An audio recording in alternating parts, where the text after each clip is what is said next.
Hey guys, how's it going?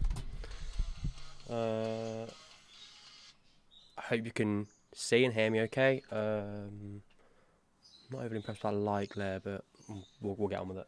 It's fine. Um,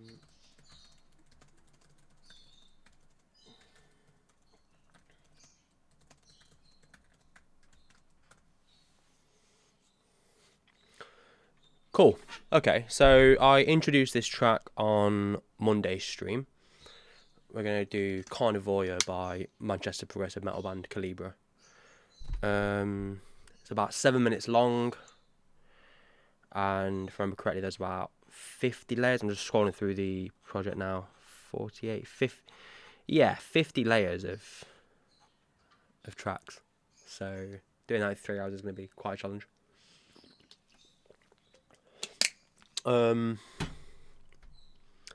Yeah, as usual, if there's any questions or anything on the way, feel free to, drop me a comment.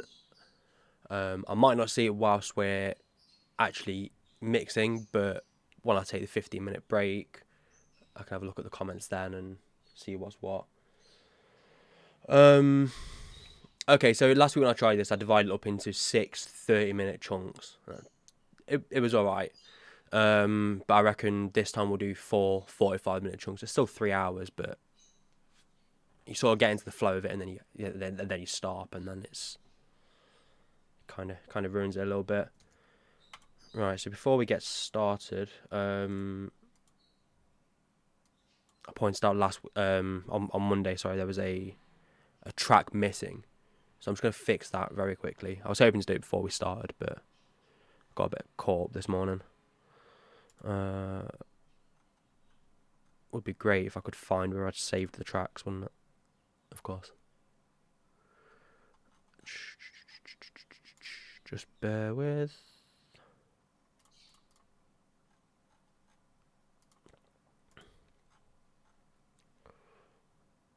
Okay. That'll do.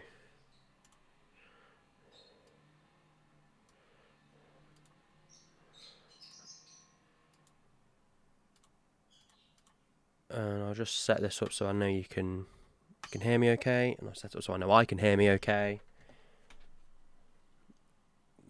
Okay. I think we're pretty much good to go.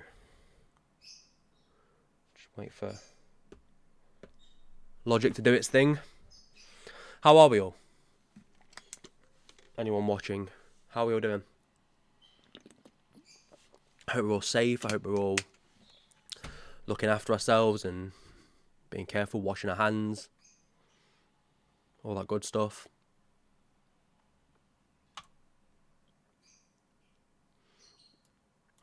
Cool. Okay, so before I put the timer on, I don't know, should we listen to it again or should we just go for it? I reckon I might just go for it. Or was it 7 minutes, isn't it? Right. Is everything working okay? No sound for you guys. Let's fix that.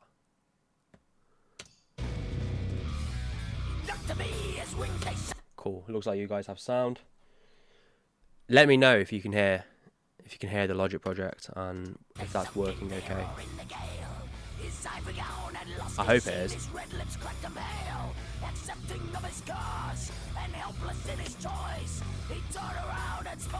Cool, right. So yeah, there's a lot going on with this. Let's get our timers on first of all. Sorry much of a mix change if I didn't put the timers on, is it? Blip.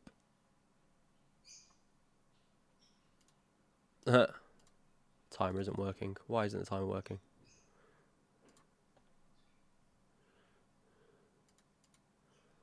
Why is the timer not showing?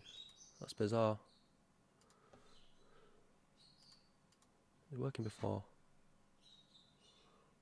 There we go.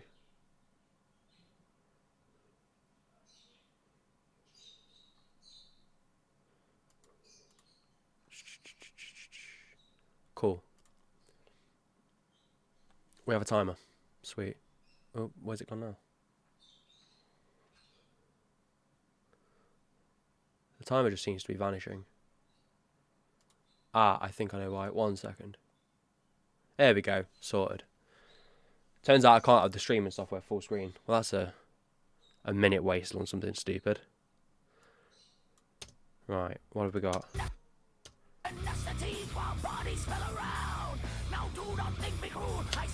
So, my sort of thoughts with a song like this is that the drums are sort of driving everything and pushing everything forward. So they're probably the biggest priority. Followed by guitars. There's a lot of riffs going on, a lot of interest involved there. Then vocals. Although with sort of like harsh kind of fry screamy vocals like these, I feel like they're way more textural than melodic, obviously. So they're not quite as attention demanding. Obviously bass as well, and odd little synth layer. So I reckon we'll start with the drums first. He opened up his mouth to speak, but not a word was heard. Just give me bearings with it. I hope this isn't bleeding into the mic too badly. Right, first of all, we'll just mute the vocals.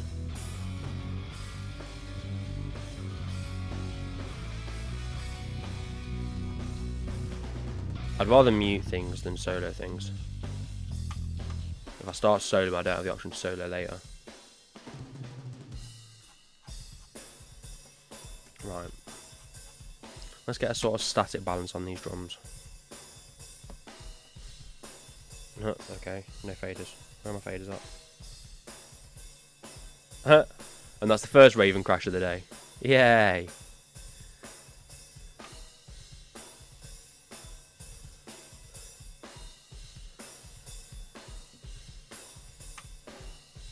I love it. It's such a great bit of kit, but the software is just buggy as anything. It's really, really buggy. It's like I'm getting the experience of using Pro Tools whilst using Logic. There we go. We've got some faders. Sweet. Okay. Oh, there's another Raven's probably like, but you've got faders on your screen already. It's like, yeah, I have, but these are touch sensitive. This is all part of the big old touch screen, so naturally they're cooler. Right. One thing I've not done for this song is set up sections or tempo. Oops. Probably should have done that. But I guess we're just going to wing that one then. It's going to be fine. I mean, there's not really anything tempo sensitive that's going to happen on this anyway. There's not really any sort of tempo sensitive delays going on. It's not that intricate.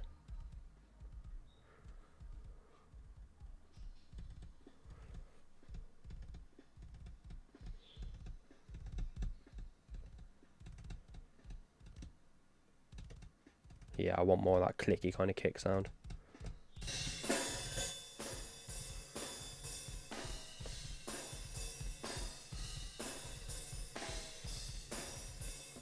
Let's pull those down. Why are they so loud? Oh wait, they're not left and rights. They're labelled left and rights, but they're not.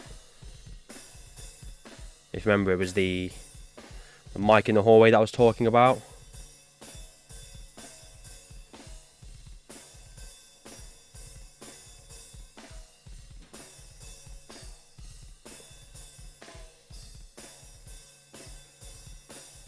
Just trying to visually match the level on my overheads.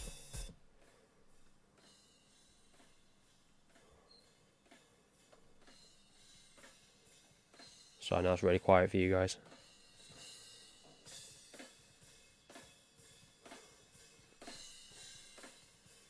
And you can probably hear more of it through my mic than you can through the actual stream.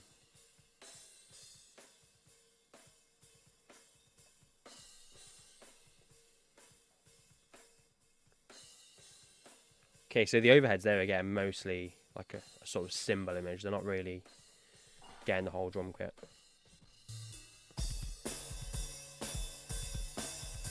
I'm getting a lot of sort of trashy roominess. It's actually not coming from the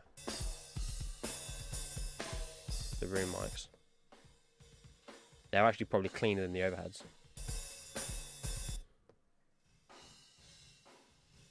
That's nice and trashy. Right, so where's all this sort of horrible cymbalness coming from?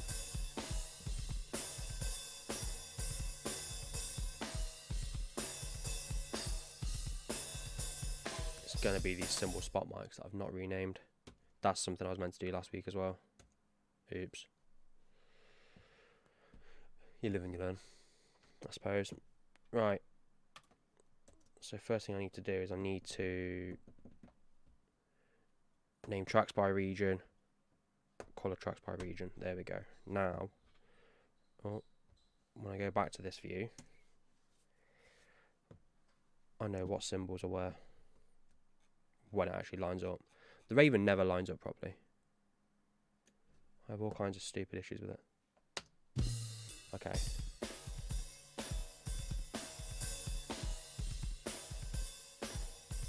Hats off to the left a bit.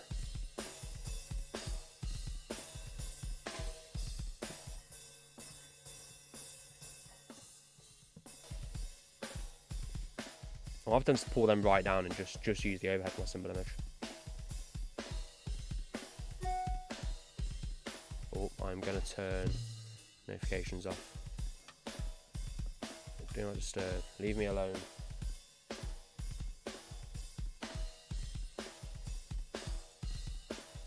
Oh, just 1 second. There's something I was meant to do before I started this.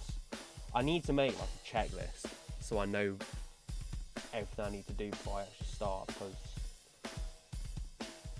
I think I'm doing stupid stuff that I forget about.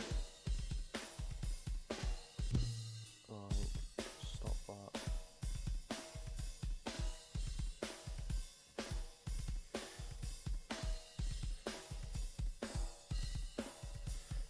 There's definitely some phase issues going on with this snare that I'll need to have a look at in just a short moment.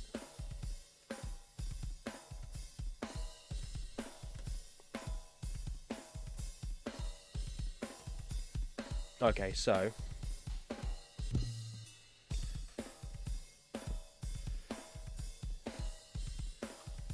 let's have a look at this. Let's have a look at the phase on our snare.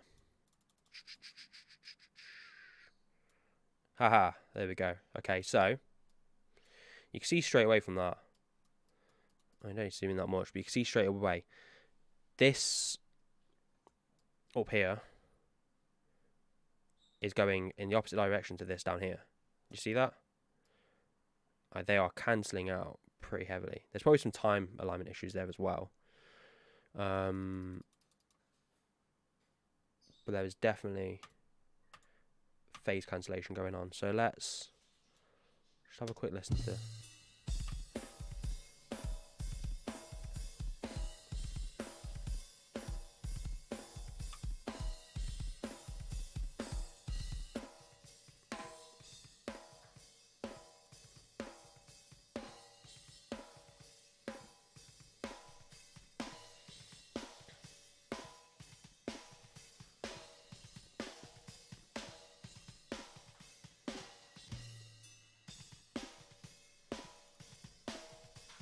I mean, it's quite a bright, highly tuned snare anyway.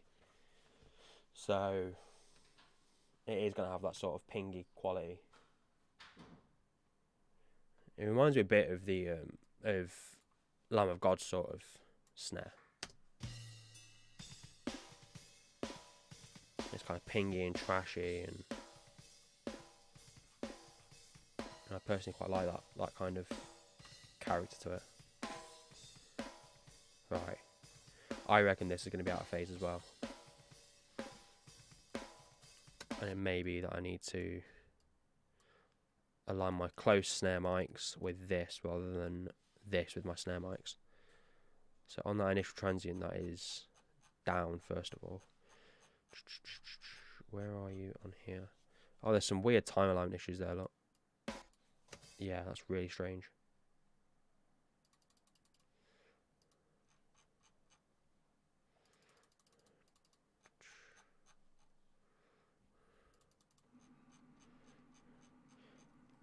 I mean, that could be down to microphone positioning. It could be down to poor editing on my part when I first edited these. It could be all sorts, really. God, it looks like these overheads are out of phase. Okay, so this project is just a mess of phase, basically. I have just fucked up the phase pretty badly.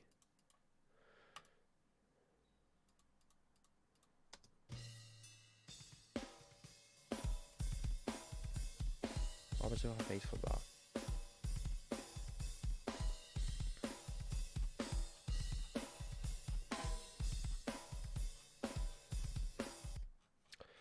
Okay, so I might just quickly manually realign these. So if I know that the snare, that's a snare hat.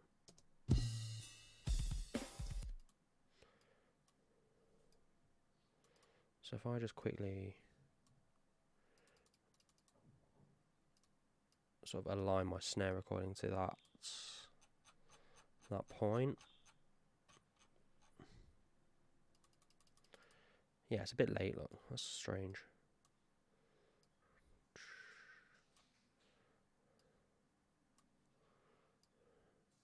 This could all go horribly wrong.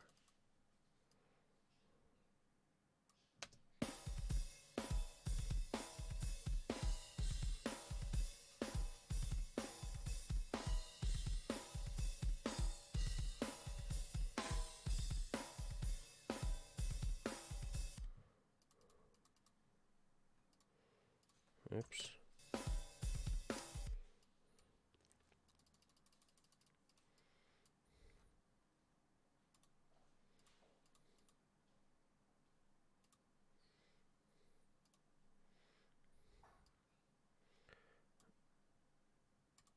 And I inverted that one in. Okay, yeah, so that is better.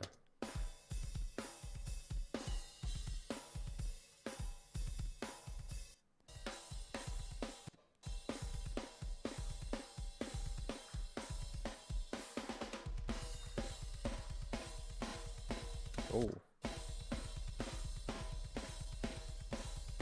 There's some weird flamming going on there. What's causing that?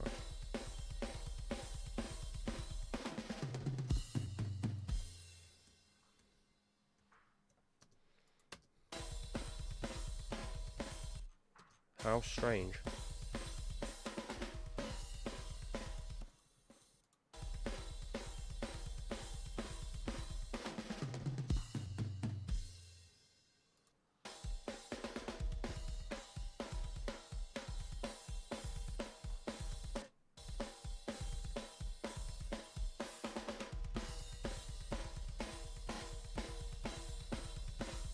That is bizarre.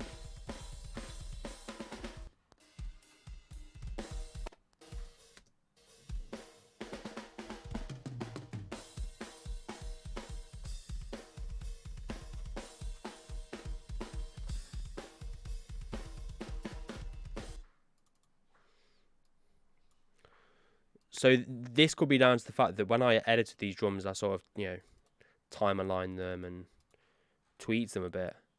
I was still learning how to edit drums. And I very stupidly did it destructively as well, so that I don't think I have the original. I mean, I might do.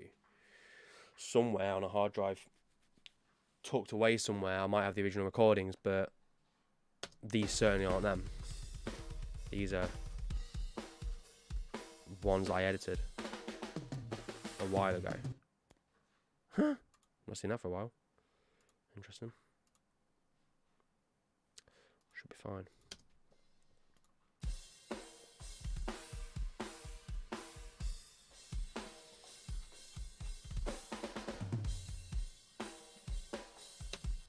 Okay. So, there's a few ways I could deal with this. I could either go and start tweaking around with edits now and fix it,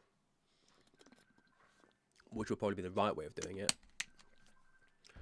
Or I could pretend it's not a problem and move on. I'm going to pretend it's not a problem and move on.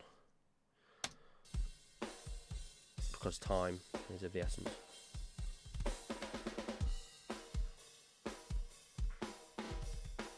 Oh, that was a weird flam.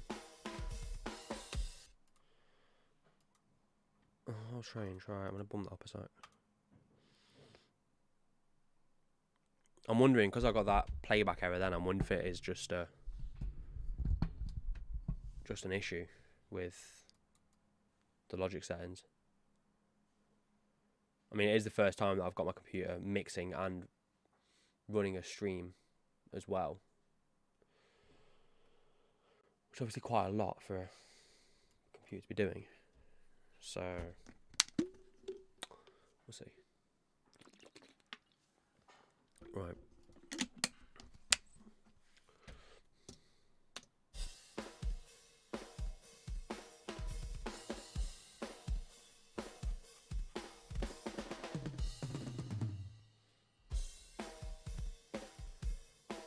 I don't think that sounds terrible, but I do want to add some samples to make the snare sound a bit bigger.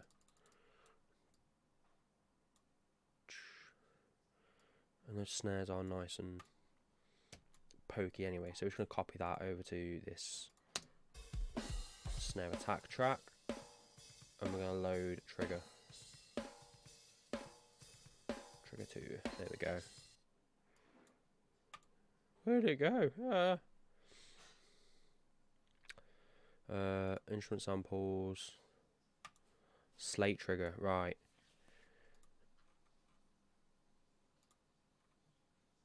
Pantera snare.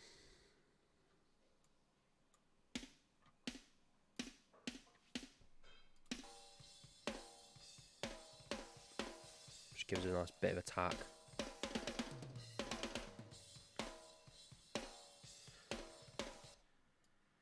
In an ideal world, as well, I'd tune this to match that.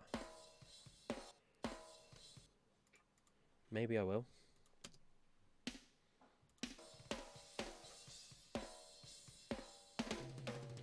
It sounds like the sample's tuned to a higher pitch.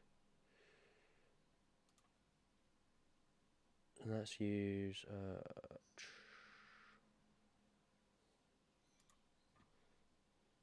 talk.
It's somewhere around there, isn't it? It's not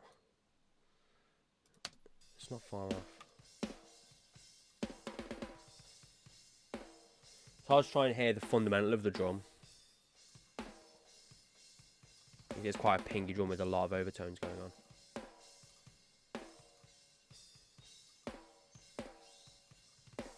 So to do that,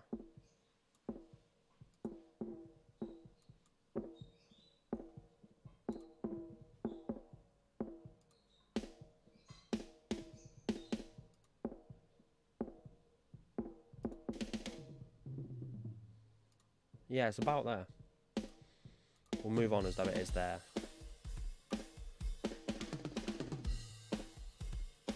Okay.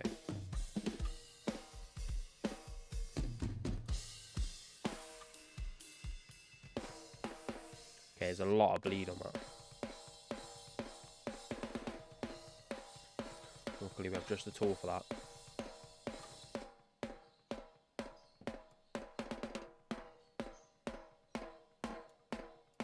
Perfect.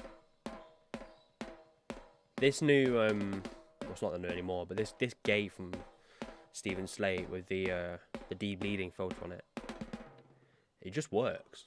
It just really works. Like, that's just, I don't need to do anything else with that. I used to have loads of intricate tricks of gating bleed out of snares and toms and stuff.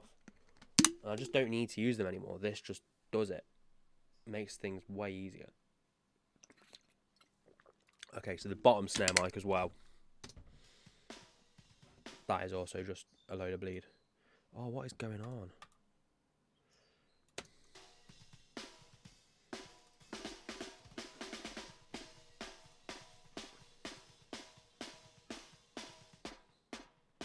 Huh.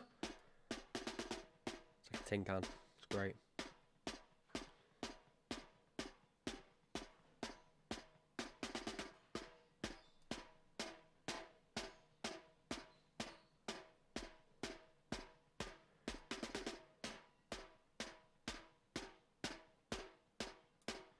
So with snare bottom mics, and particularly with this snare bottom mic, I just sort of want that top end kind of metallic sound, that sort of like a tin can. Like I just want that sort of attacky kind of bright, pingy sound.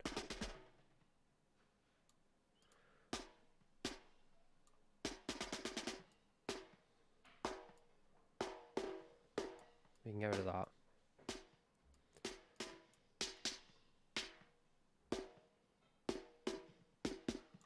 We certainly don't want any of that. Just filter it right out. So it's just this horrible fizzy little thing. Because then we can blend that with the top.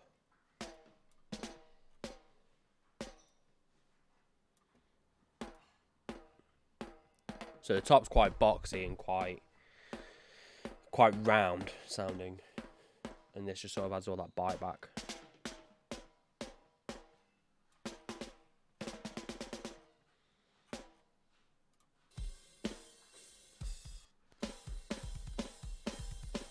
And then that's just giving us all our attack back as well.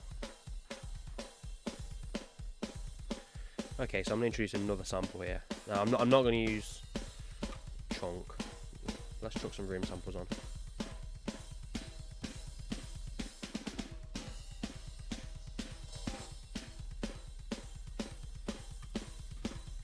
Okay, so again, we're going to use the we use the included ones with trigger. I've got a lot of samples. That I've just sort of acquired over time, and even a few that I've made as well. In fact, these are ones from this recording. I'll work one of those into there in a minute. But this just sounds great in my opinion.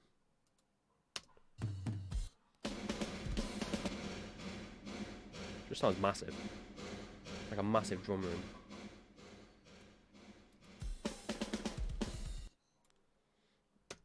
That's going to get on my nerves.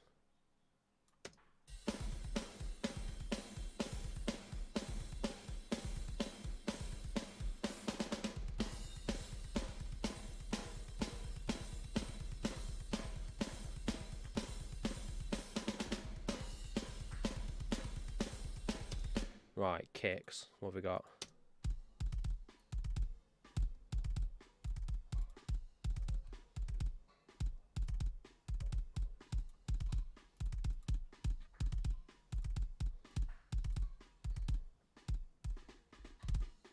There's a lot of stuff going on around here that I'm not keen on. And I might even go pretty wide with that.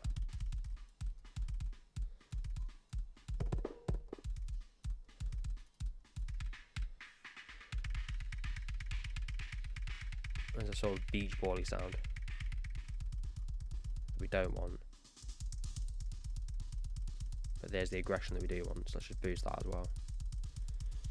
Now, I don't want all my low end to come from the kick in mic. What I want, so I'm going to cut that a bit. I want to use the out mic for that. So I want this to function mostly to have all the click and the attack of the kick. And then I want this mic here to carry all the sort of the oomph and the body and the low end and the beef.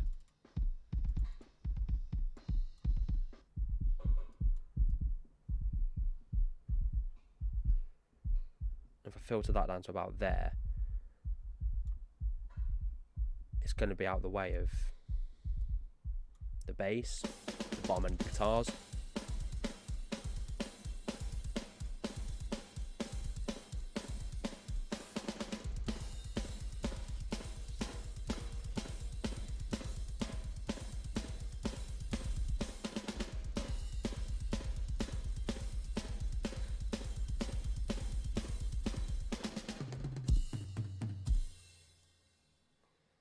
Still sounds pretty fat.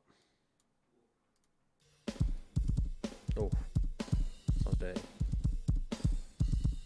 Oh, way up.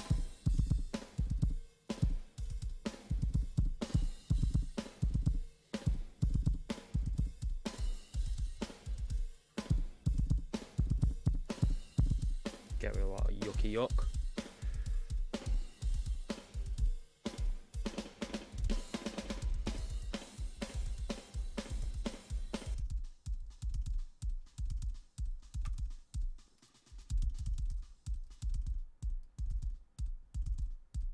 Get that bleed out here as well, and then use this distressor to give us a nice bit of aggression.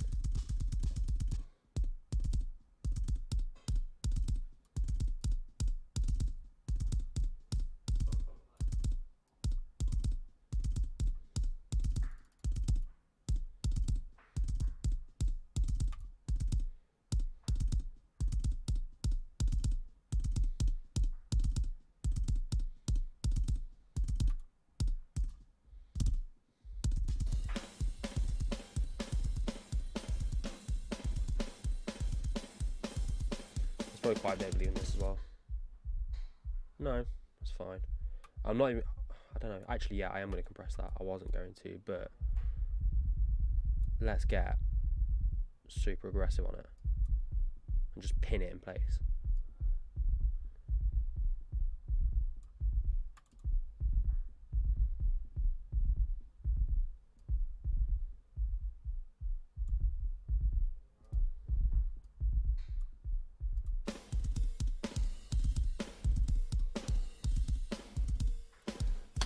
So that essentially is doing what you'd sort of do with a multi-band compressor, where, you know, let's sort of open up a multi-band and I can sort of explain it a bit better visually then. So essentially, my kick in mic is this sort of end up here, yeah. I've got all my sort of attack going on my kick in channel, and my kick out channel is just doing sort of from there downwards.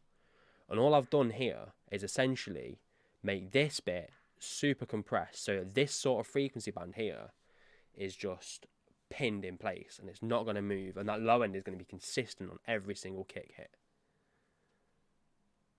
And I've sort of done similar with the kick in mic with the top end as well, so the attack is going to be consistent every time. Just using compressors to really even it out.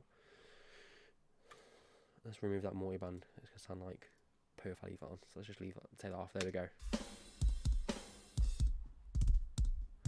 So what we end up with now is a kick that doesn't sound like it's been, you know, completely sample replaced or anything like that, for God's sake. I don't know why Logic's doing this. It's clearly not overloading. There's fucking 16 chords to choose from. Take your pick. There's plenty. It's fine. I think it could be the output I need to use for the streaming. Could be that's causing the issues. But yeah, so just pinning the kick out, just like the low end of it, and just sort of pinning it into place with a load of compression.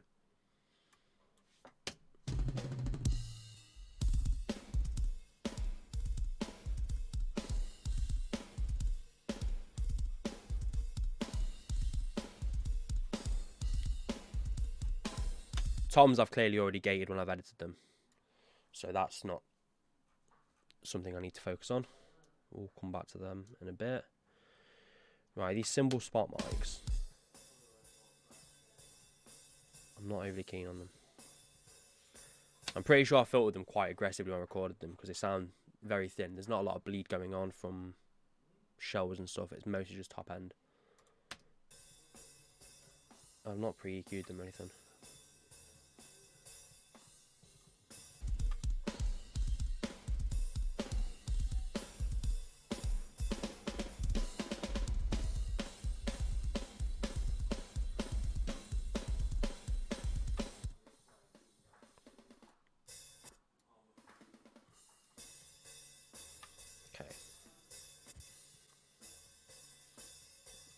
should be ready to Pro Q3 at some point.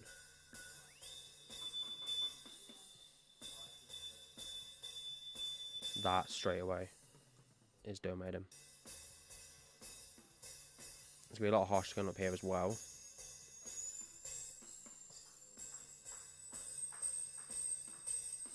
That 8.2. Where was that? Was that okay?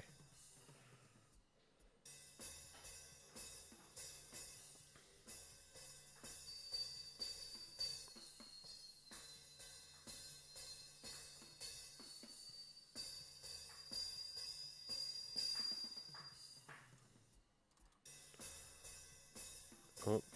Essentially, I'm just looking for things that are present all the time when I'm EQing like this. It's not things that occur musically, like when the cymbals actually hit. It's things that remain there in between hits, and things that sort of are at a constant level regardless of what is going on musically.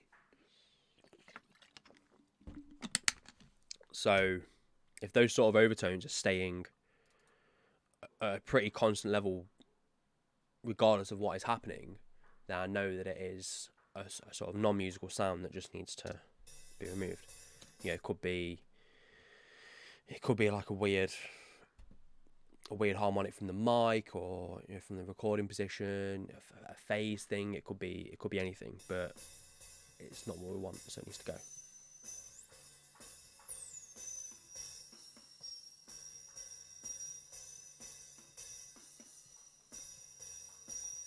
That sort of metallic, like metally whistly sound that just is persistent. It just needs to go. And there's some up here as well.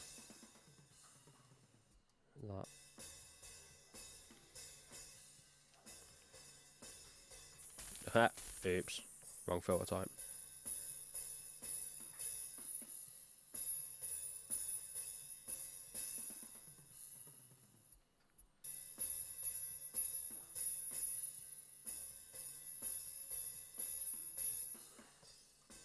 Okay.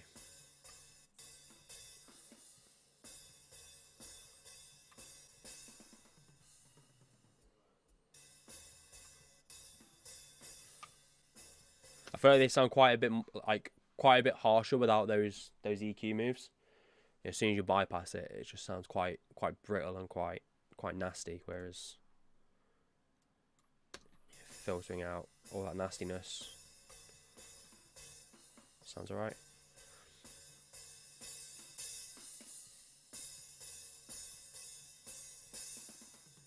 I'm trying a bit of air to that, not too much, but.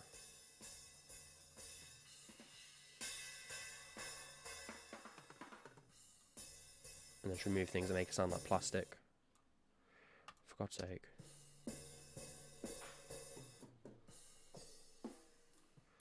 Remove that, and then we'll probably as well just filter it. Oh.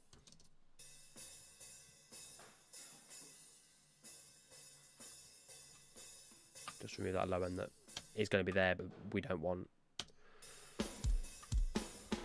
Okay, this is the China mic that I talked about on the stream on Monday where I fucked up the recording.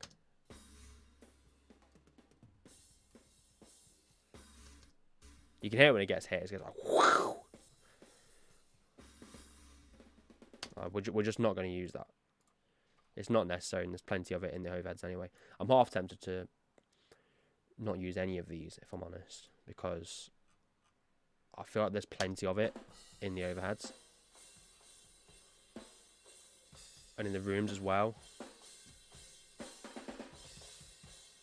Like, maybe we just don't need the cymbal close mics. We can just.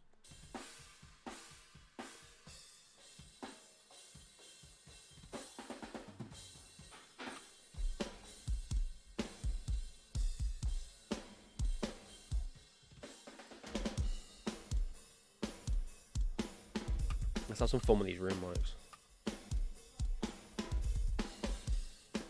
Let's make them sound fucking horrible. because horrible's good.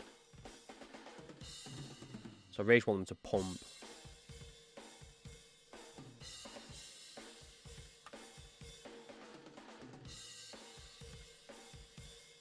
Just make sure I'm matching the level. We don't want them to be louder, we just want them to sound different.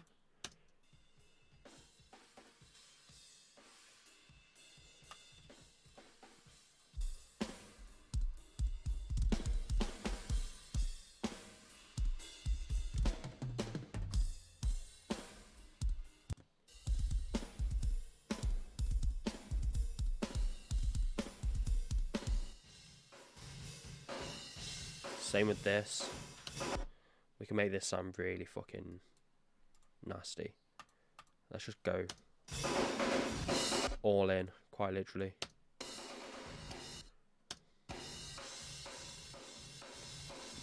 Super fast on the attack and release.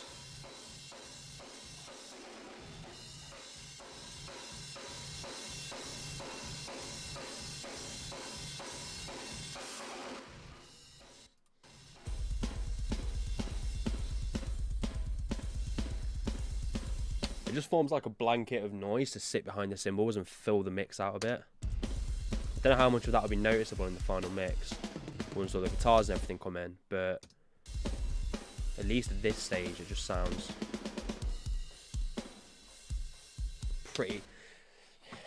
It makes it sound like you're in the room and you're stood in front of the kit and it is just smashing away and you're just there getting pulverized by it, which is what we want. It's a metal track. That's 100% what we're going for. The nastier the better. Tilt this down a bit. There we go.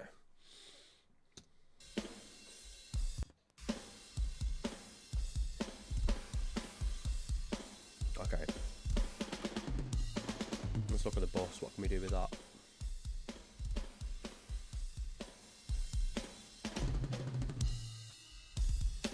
Okay, first of all, put the Old Faithful on it. Shadow hose compressor.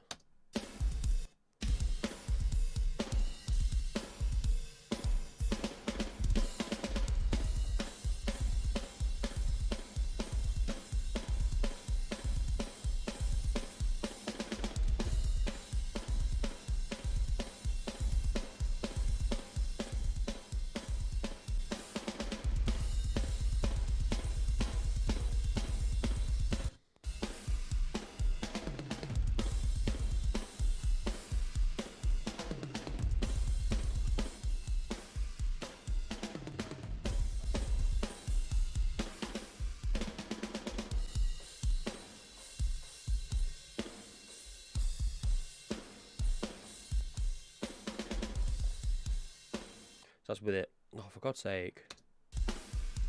So with it bypassed.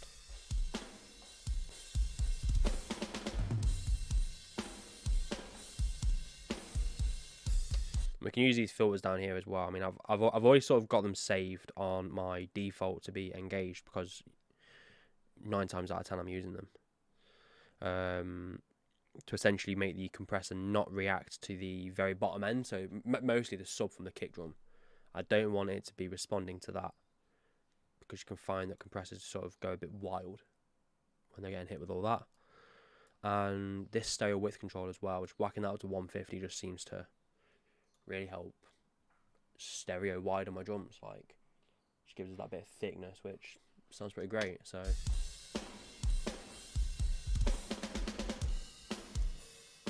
this is the bypass. Sounds pretty good, but so engaging that just sort of brings it up a notch.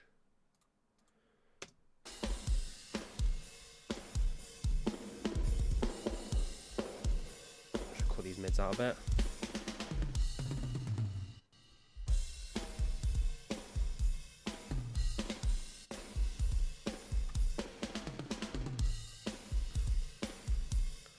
I'll do another notch here.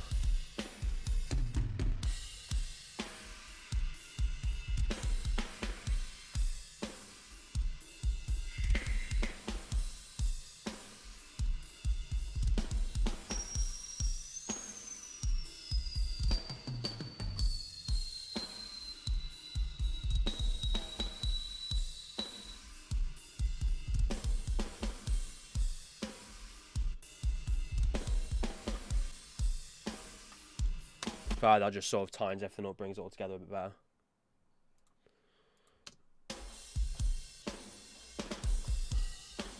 Okay, these other tools that are on here, this multiband and the Portec EQ, I don't feel like I need them, so I'm not even going to bother. They can just stay there and be inactive. If I feel like I need them later on, then obviously I can come back and engage them, but...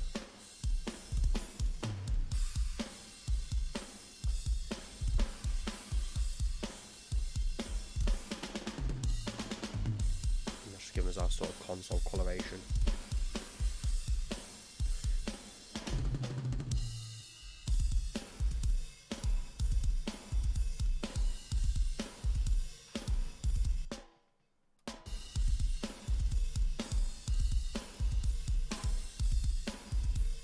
Reverbs on the go.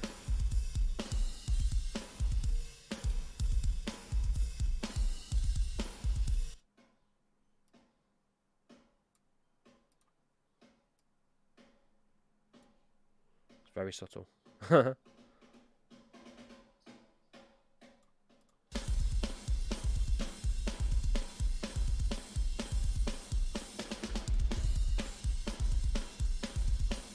But it definitely just has like a bit of snare body and a little bit of weight to it, which is what I'm after really. Let's try this gated verb as well.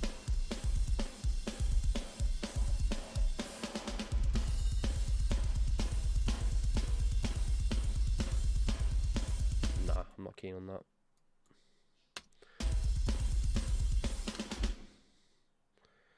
I just feel like if I go back and explain why I'm not keen on it.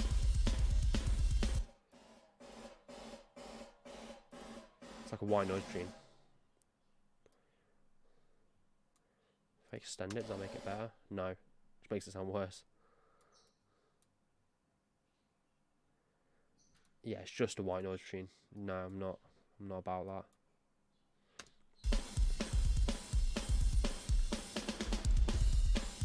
Like this chamber.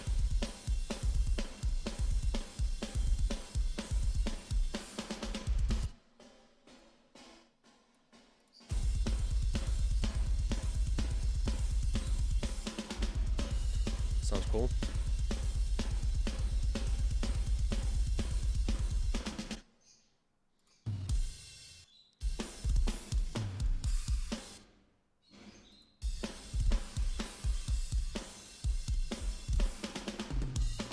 We'll send a bit of that room sample to it as well, so it helped blend the room sample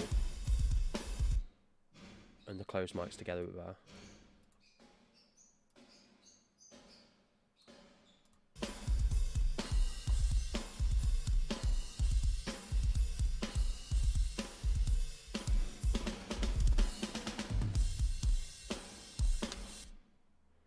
Cool. About 20 seconds left until the first break. Getting backache already. It's not fun getting old. Showing my shoulders. I think I need a better chair because this chair is not really supporting me in any way, shape or form. It's just there. There we go. It's our timer.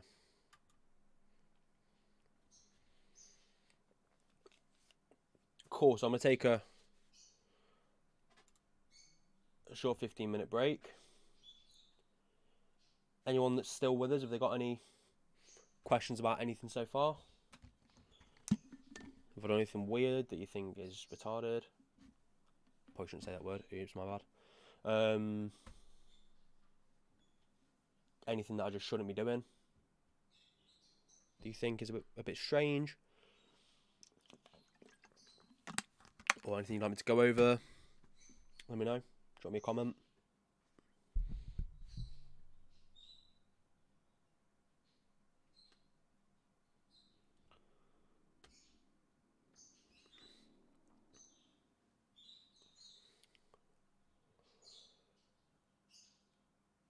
Alright, I'm going to set this onto break mode. I'm just going to grab a quick toilet break. Come back, answer any comments if there are any. Cheers, Martin. Thank you, mate. Appreciate that. When I come back in a moment, I'll move on to guitars, I reckon. Approach those, and it'll be quite an interesting one because there are a few layers of guitars to battle through, a few different amp tones. Yeah, there's four layers on each side, so it's double tracked, left and right, and then 4 amp tones on each side. So I'll play around with those and see how they sound. Right, I'll be back soon, guys.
think that'll do there. I know I set it for 15 minutes, but I might change it down to 10. Sort of. Not much point having such an extended break, really. Just sort of find myself getting a bit bored and waiting. Cool. Okay. Let's crack on. Let's look at some guitars. So timer's back on. It's my second 45-minute slot. So quarter of the way there. Right, what do we got guitar-wise? Answer: a lot. There's a lot going on with the guitars. Andrew, you'd be happy to know that I've imported that clean guitar that was missing, so we can get that into the mix. Right, let's look at these rhythm guitars first. So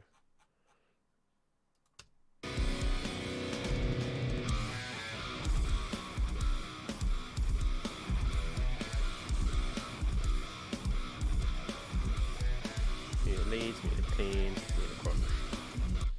There we go. Right.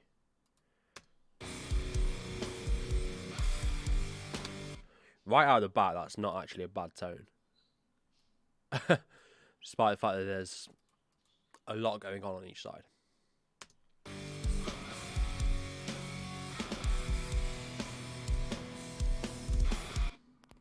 Oh, god damn it, Logic, right.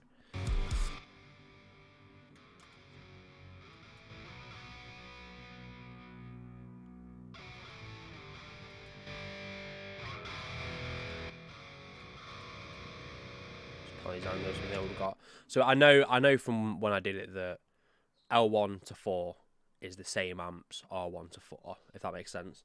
So, like I said before, I think it was the Studio Fredman profiles of the Architect sessions and the Bring Me the Horizon sessions. And I want to say it's 1 and 2 is Architects, 3 and 4 is Bring Me the Horizon.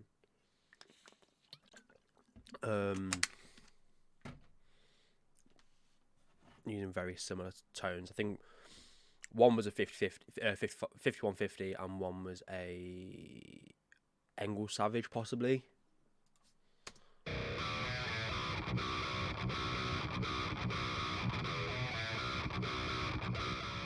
So that's those two paired up. And then they're quite a bit darker. Not as bright, not as aggressive.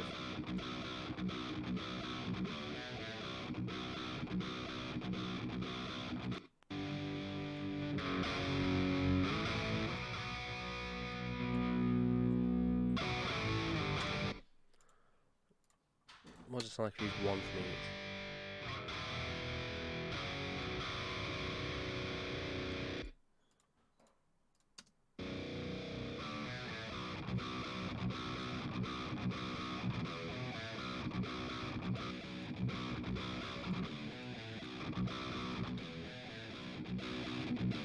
It's really fizzy.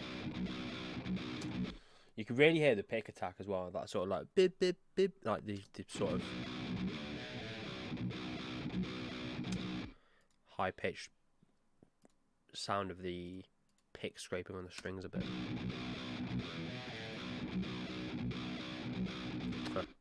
Hope that was the right guitar, wouldn't it?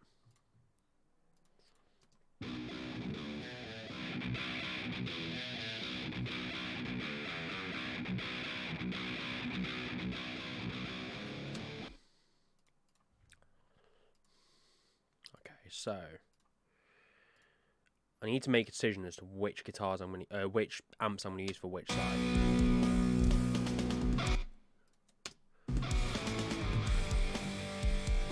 I don't think using them all is the right answer.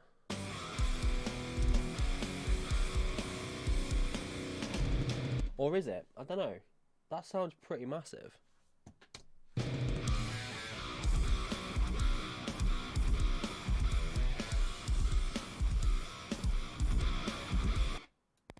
For God's sake, Logic.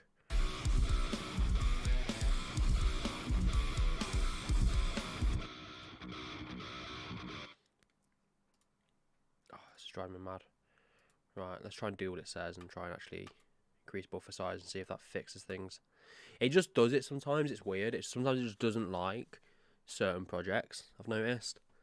You know, I can be running a bigger project than this quite happily on a lower buffer size and it's fine. But then this, it just doesn't like it.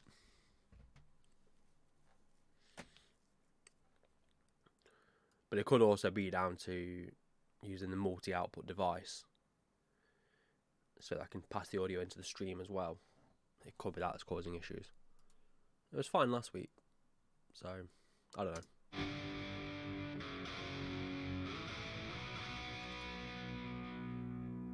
Load is not high.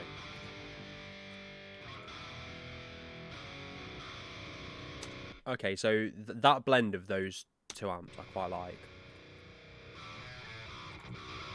Pop the last sensor again. I feel like tone 1's got this nice kind of scooped aggressiveness to it. It's quite scooped and it's quite bitey in the top end.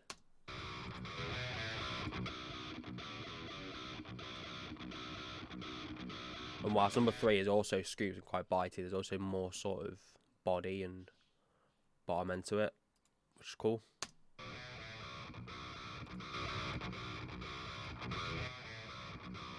Two is very similar to 1, tone wise. Oh.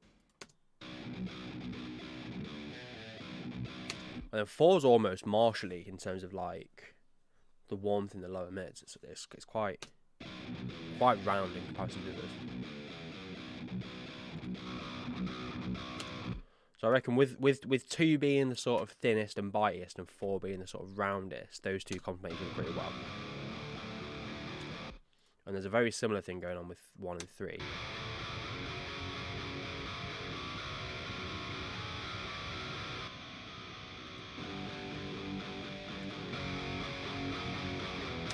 Or it might be a case of I do something like this, so I have 3 tones each side.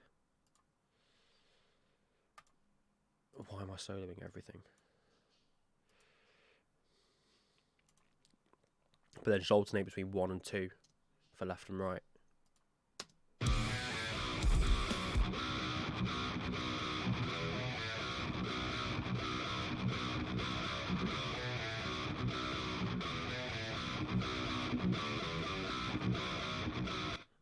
And use amp 4 as my sort of low end gauge, if you like. Sort of give me that warmth as and when I need it.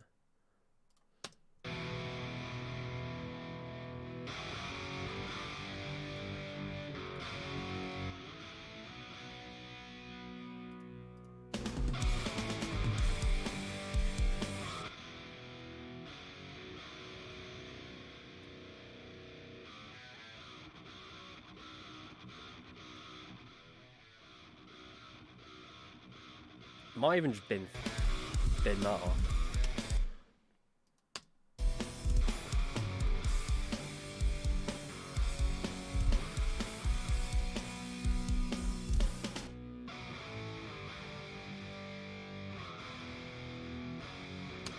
Yeah, I think that works. So we end up with the difference between L1 and R2 being our sort of left and right differences. And then using 4 as our sort of low end chunk to the tone, adding that sort of weight and that body and that fullness.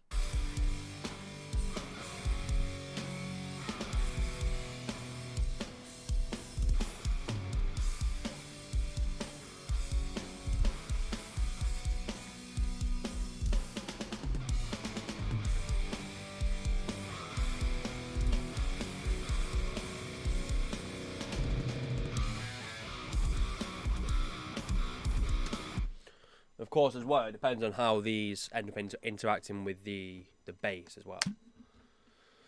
That's going to be pretty important.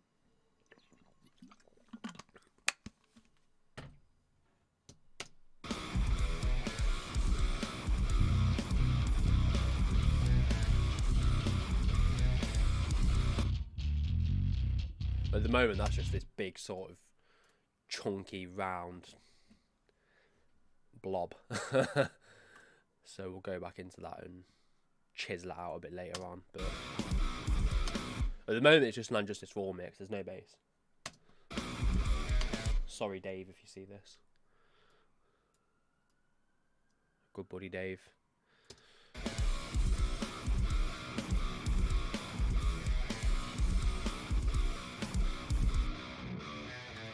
Okay, so each of these tones are going to have their own sort of problem areas that need to be looked at, frequency-wise.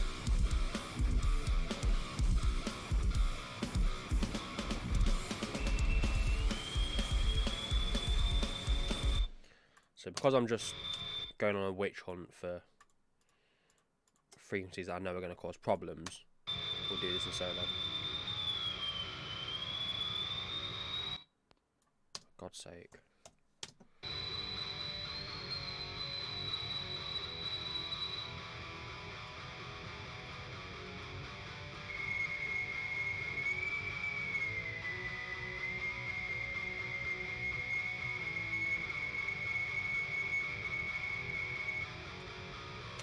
And again, same sort of thing as what I did with the hi-hats. I'm just looking for things that are whistly and sort of overstaying their welcome, if you like. Things that are there all the time, regardless of what is being played.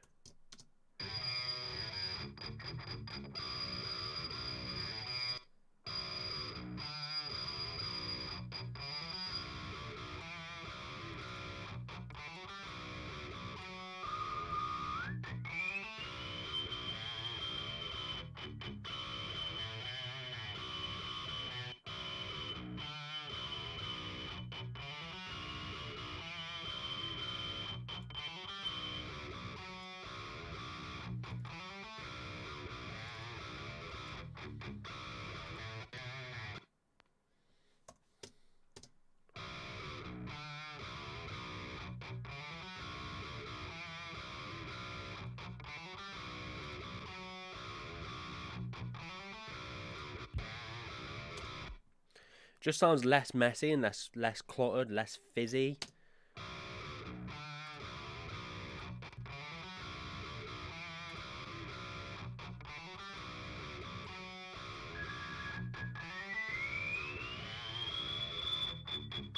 There's more. That.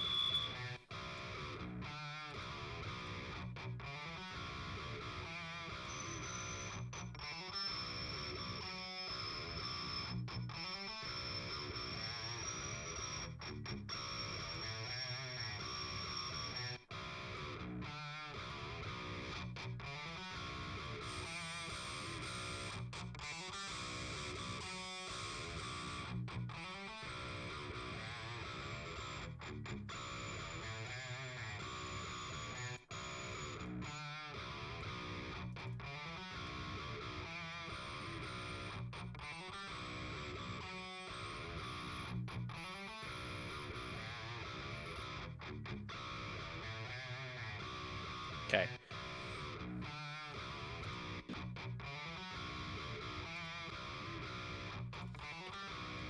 And there's also clutter going on down this end as well.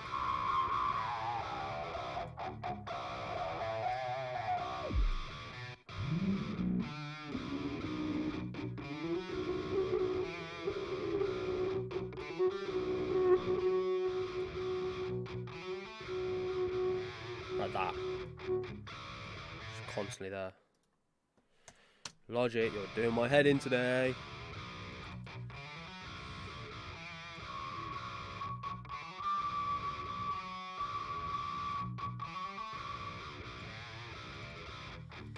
I think I need to download some more RAM.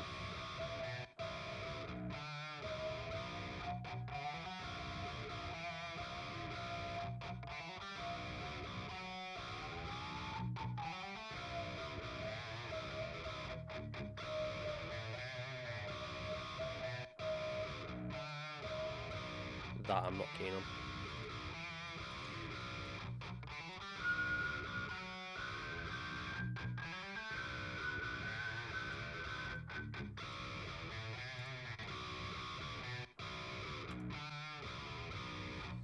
So I'm just chiseling away, trying to scoop out all the muck.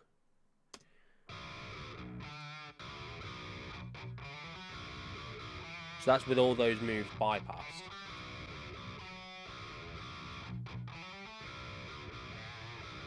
There's one more I can hear.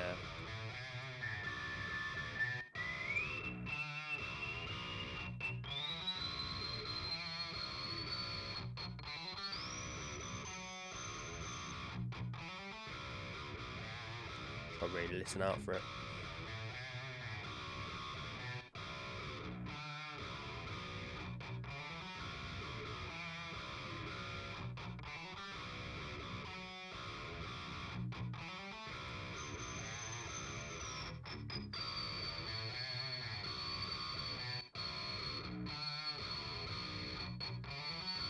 It's that. There we go.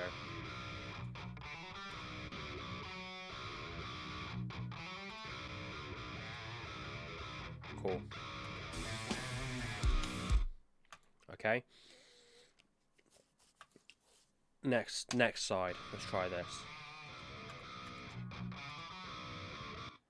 They're very similar, but they're not the same. So I'd rather just do it all again than try and copy it over.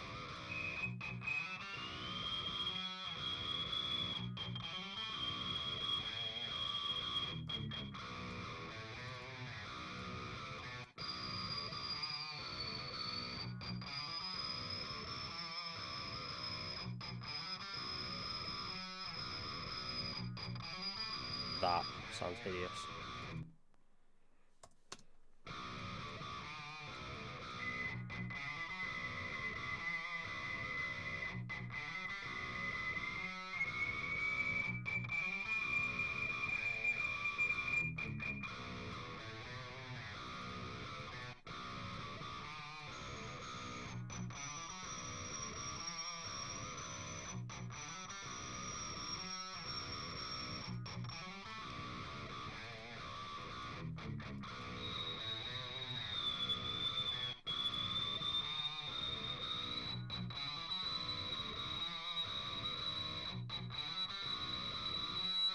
Oh, that's a horrible one. That can definitely go.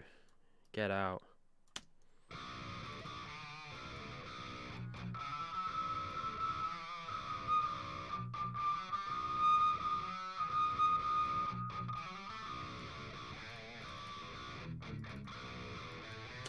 A lot of people say like, oh, don't use analyzers. Like, you need to use your ears. Like, I mean, they sort of demonize analyzers. Basically, they sort of say, oh, analyzers are bad. Never look at them. I feel more like it's a combination of the two. Like, you can use the analyzers to see where something clearly isn't right, and then go and listen to it and see what is going on, or rather hear what is going on in that area. It's like this, like this one here, for example.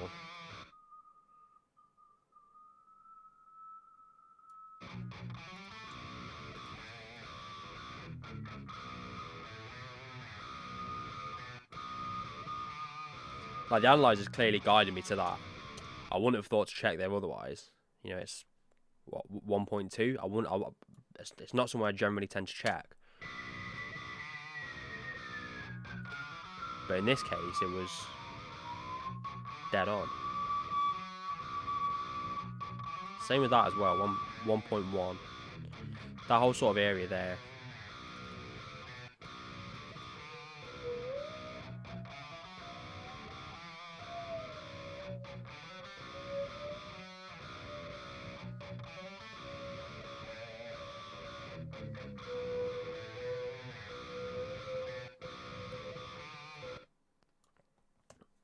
God's sake. This computer's not having a good day, is it? Oh, fucking thing. There's a few more up here.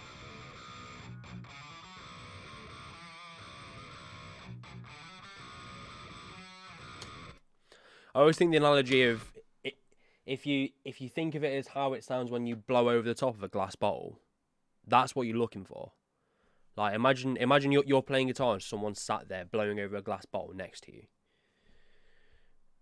You're looking for the sound of that glass bottle so you can get rid of them, essentially. In this case, there is, so far, 8 people with glass bottles. At which point, I'll probably just kick them all out.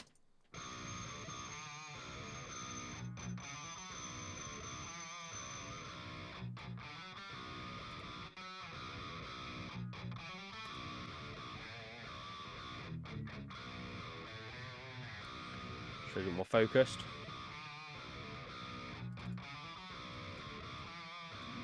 There's a sort of woofiness going on around here as well, I'm not keen on.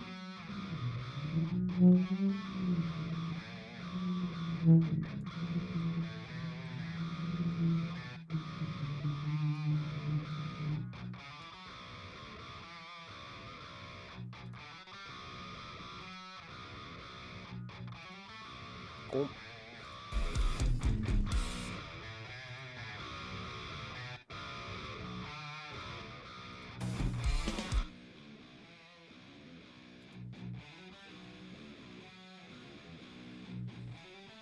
I've just got those chunky boys left, so now these are the same tone, so I can essentially do one of these and then copy it over and it will be the same thing.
That. So I admit it's fine, that one, but that is pretty fucking horrible.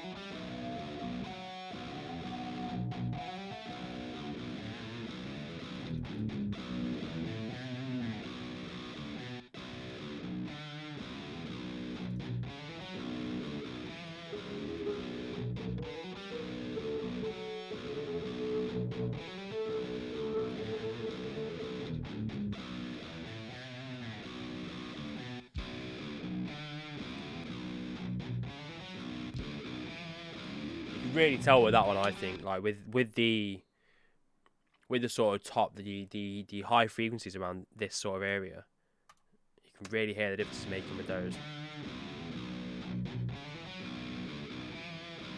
That just sounds fizzy in comparison. That just ties it all up.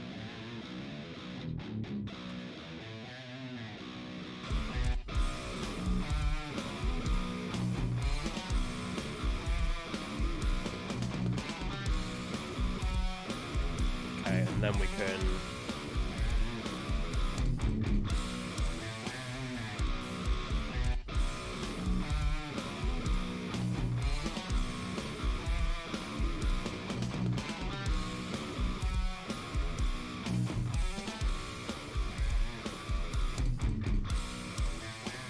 blend that back in.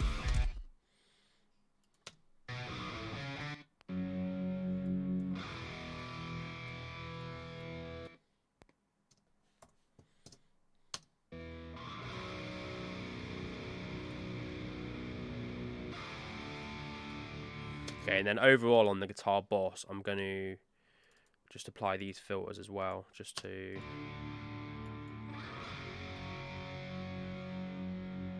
rein in the top end and the lows as well. We don't want these guitars to be eating into where our bass is going to be sitting. So if we just sort of... Don't want to go too extreme like that, because it sounds too thin. For now, I'll just leave it around there, and then I'll come back to it as soon as the bass tone's dialed in. We can tweak it from there.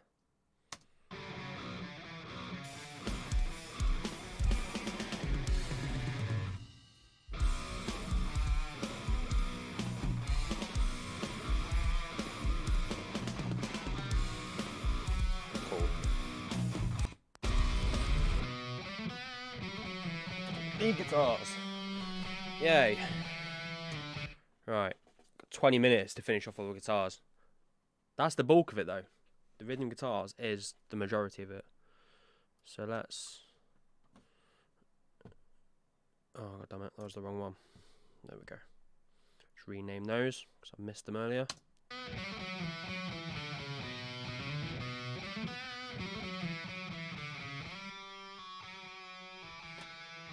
So once again, this is the same take, but with 3 different tones on it. So now it's going to be a case of just dialing in a blend that works and that isn't sounding like ass.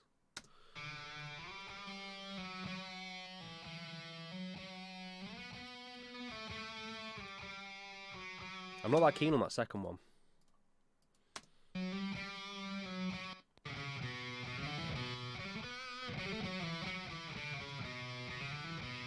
I may just blend it out of those two and ignore that second one. That's the thing, like, just because it's recorded and just because it's there in front of you doesn't mean you have to use it. You know, use whatever makes the song sound the best. Mine, any reason why I did guitars before bass? The main reason is that I feel like the guitars for this... I mean, this song is very riff based. There's a lot of different riffs going on, and there's a lot of focus on the guitars throughout the song. And I feel like getting those dialed in right, in a way where those ideas are going to translate the best, might be a way to approach it. That said, I will go back to the guitars and tweak them once the bass is dialed in. This is just sort of getting that tone right to begin with. I hope that makes sense. I hope that answers your question. Yeah.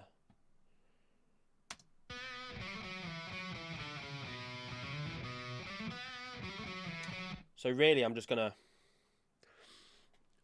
work on blending these leads in with the rhythm tone, and getting them to sit well together. Hey, Dave's here. Hey, Dave.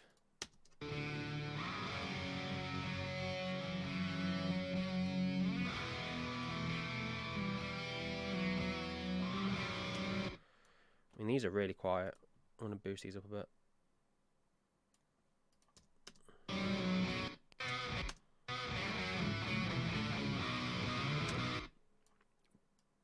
Fan them out a little bit so they're not dead center.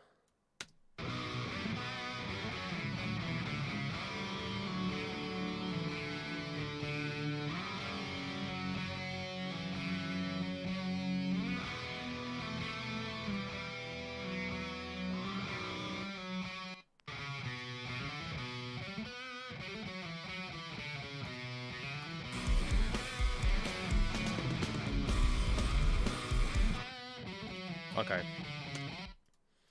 There's a lot of nastiness going on in the top end of this one.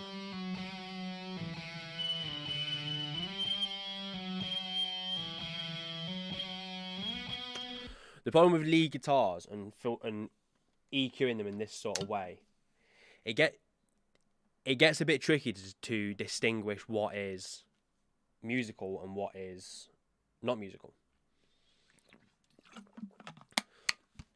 Because all the harmonics from the note are way higher up. Obviously, because you're playing higher notes, generally speaking. Yeah, it just makes it harder to distinguish.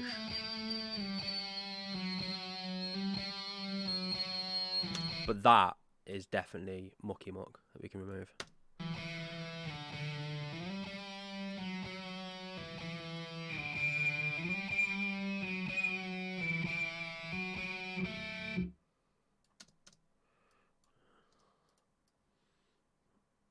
really like this lead guitar part.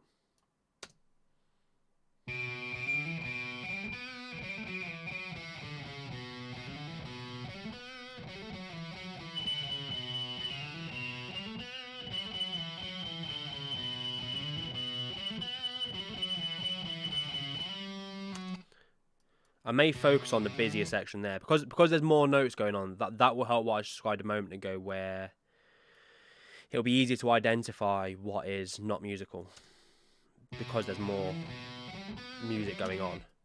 The notes are constantly changing. If the harmonics aren't changing, I know it's a problem. I hope that makes sense.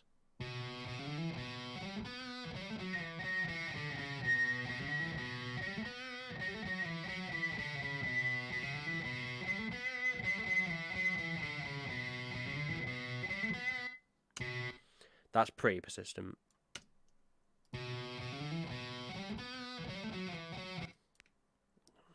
Go away, Logic.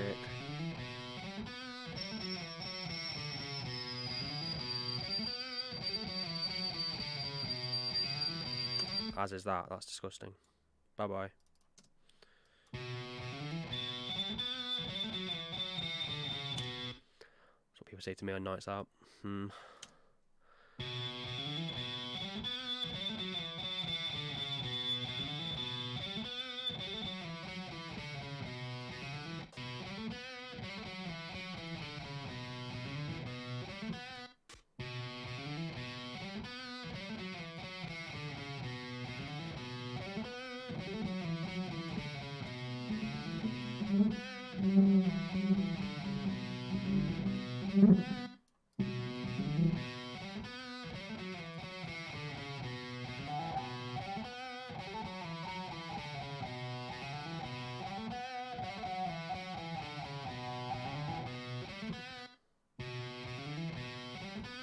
I just want to filter out this extreme top end here as well at this point.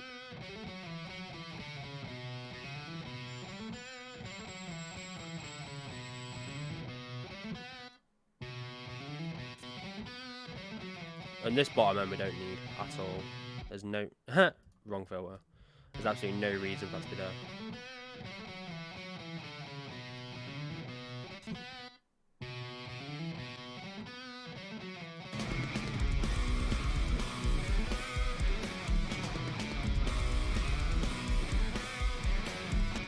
On the other side.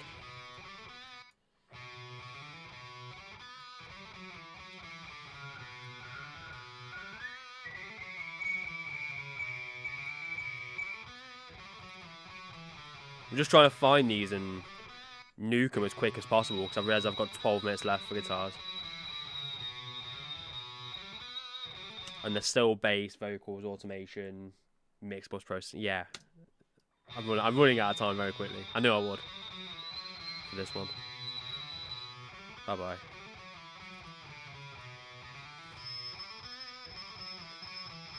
Oh, I hate when you do that. God damn it. There we go.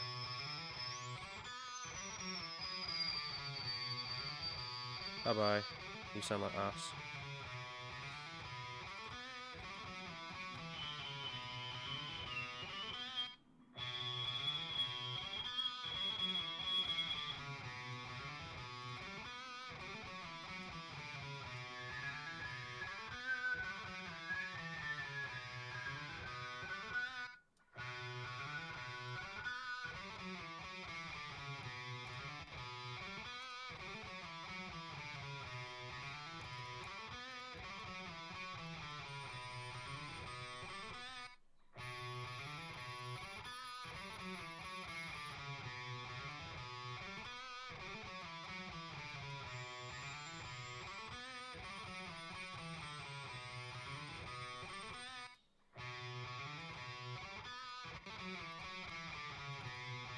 Okay. Oh. I don't know why it defaults to that Q setting there. It just makes a mess of everything.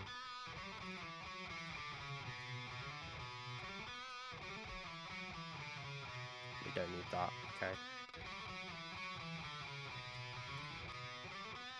So that's just sort of polish that up a bit, and then now we can... Yeah, they sound better, right?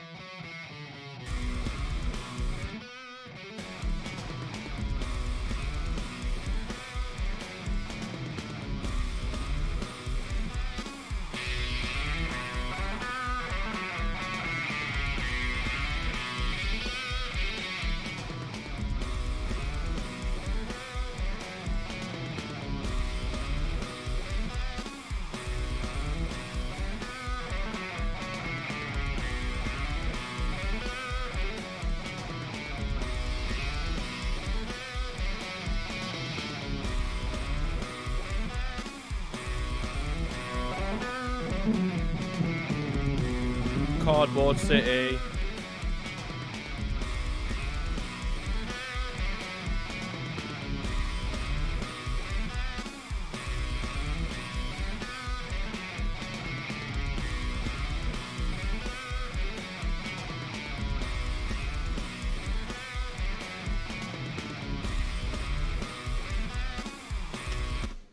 Cool.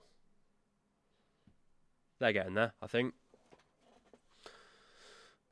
I've got 9 minutes left, and I've just got... Okay, there's this clean guitar here, which will be a quick one to tackle.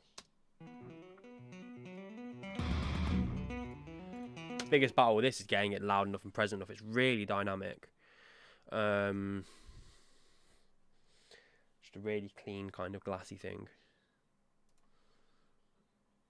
So hitting that with some compression is going to be a necessity. And then it'd be cool to send it some reverb, some delays as well, and just sort of give it a bit of space to operate in.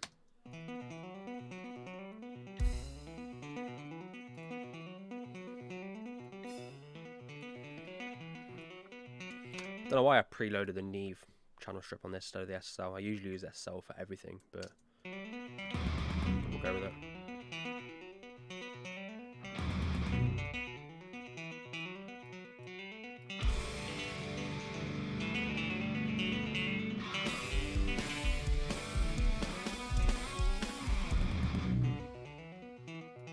I just want to boost a bit of those sort of high mids there, just to give it a bit more sort of presence.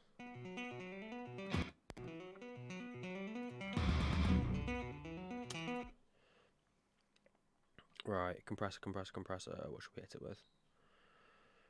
3/8 sound great on guitars. Let's do that. It's that classic thing of make a plugin and then make the default preset, make it louder so you think it's better straight away. People really are that gullible.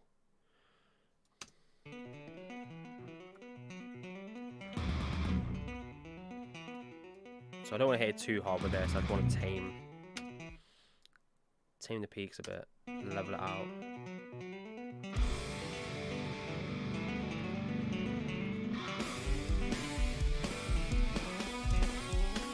There's a lot for it to cut through there as well.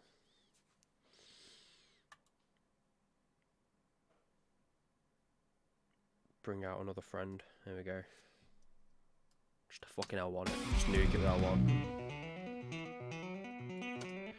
But you'll notice, like, I'm not going to do a lot with the L1, just like I didn't do a lot with the LA3A either.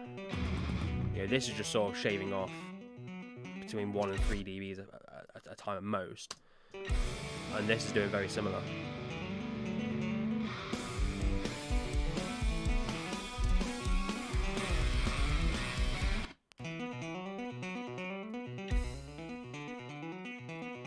And I'll come back and automate this so that it's not too loud when it's by itself, but it's not buried when everything else kicks in. Okay, so what effects do we have? We've got a delay set up already. Huh, that is wild.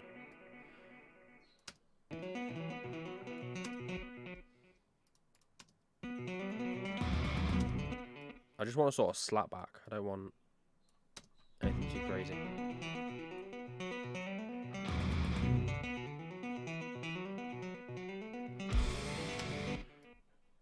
Might even make it a bit quicker. Let's just go for 8th notes. Although to be fair, I've not set up the tempos in this project, so it seems my own tardiness has bit me in the ass because my delays aren't going to be in time.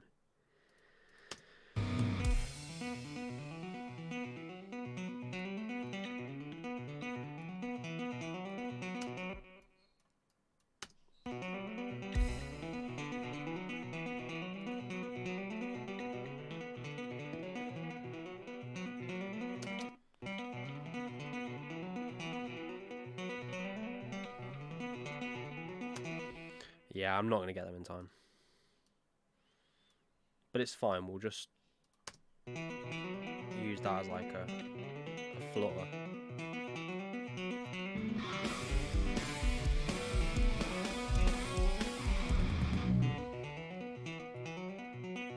I don't. I've got this set up to go to this spring reverb pedal, but I'm not feeling that. What other reverbs have I got?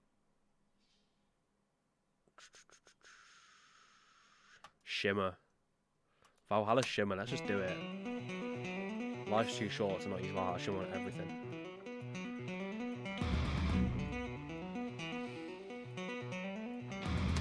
I fucking love this plugin. I've basically just got this set up as well to just what I always default to, which is this massive sort of, you know, Strymon Big Sky type thing. Just sounding stupid.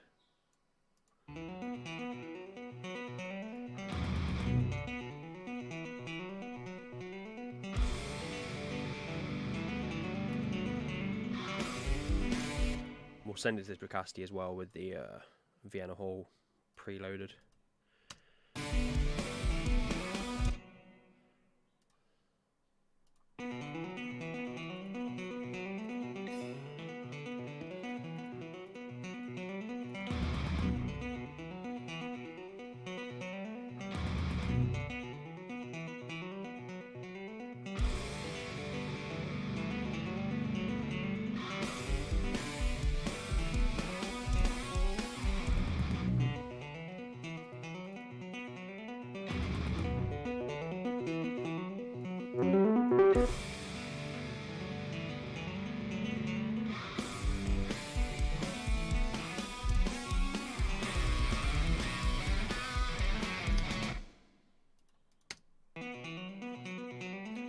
Trust your shimmer, Dave. Yeah, correct.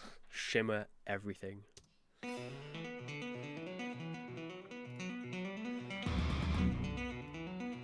it's just glorious. Just bask in the shimmer. I love it. But we won't bask in the shimmer. It'd be too much. Too much of a good thing it becomes a bad thing, you know.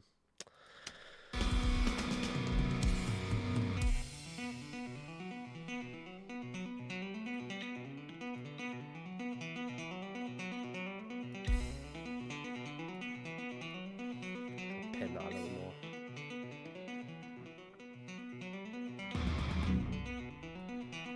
Okay. We'll move on from that. I feel like I could have got a better amp tone for that, but we didn't.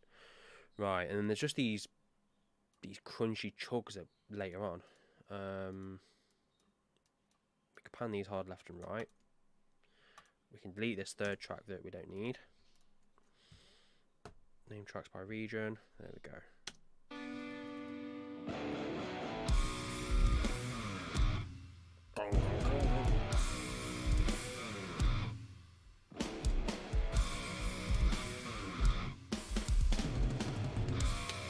And they're just there to fill out the chugs. But they come with their own nastiness.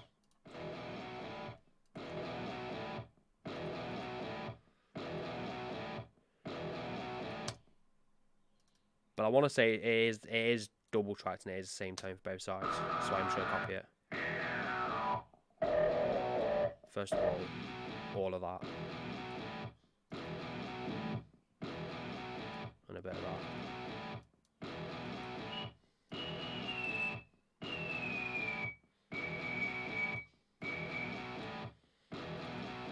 Start nerfing these top frequencies.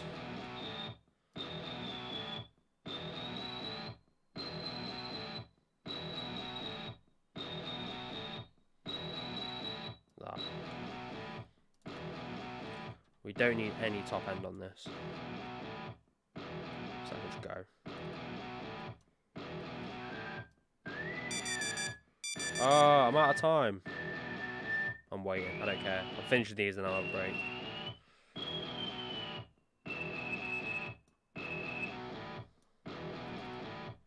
Is this cheating? Yeah, maybe.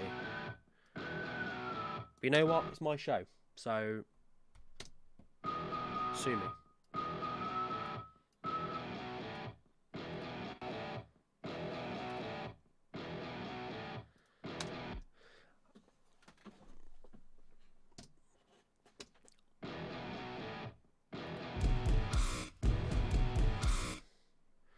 I mean, these are going to be mixed so subtle anyway that it's not going to make a massive difference. But everything does stack. It is all accumulative. So just sort of bring these right down in the mix.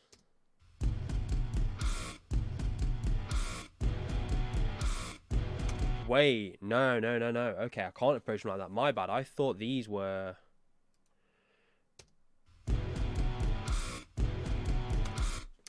mirroring the rhythm guitars up there, but they're not.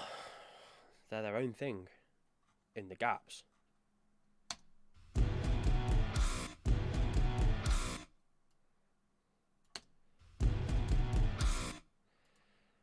Interesting. Why did I reamp these separately?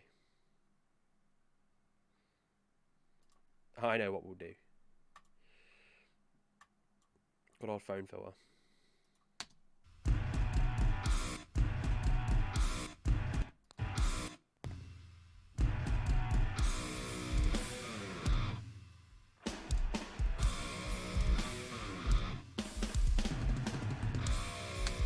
And I may even cut the drums out there as well, so it is just those.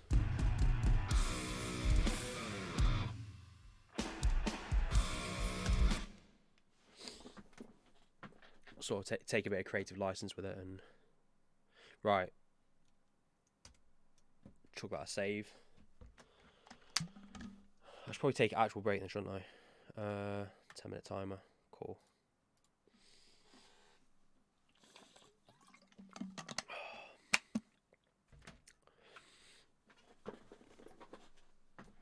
How are we all doing? Have I not bored everyone to death yet? Are we coping? Is watching me butcher these guitars entertaining? I hope so. I'm having fun.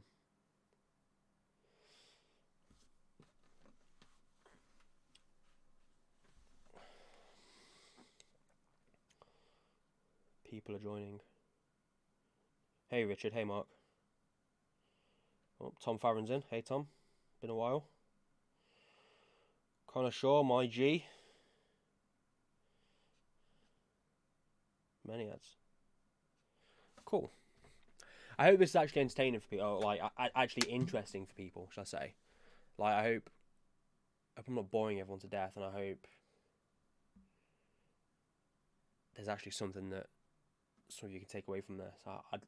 I'd like to be dropping a few nuggets of insight here and there, if I've got anything interesting to say at all. Maybe not. I don't know. Let me know. Let me know. Right. I'm not mixing that loud today, and I feel alright. I reckon I'm going to skip this break and I'm just going to power through. Yeah, I've had a sip. So, yeah, you know what? I think we're good. Let's go. Let's go. Let's crack on. Right.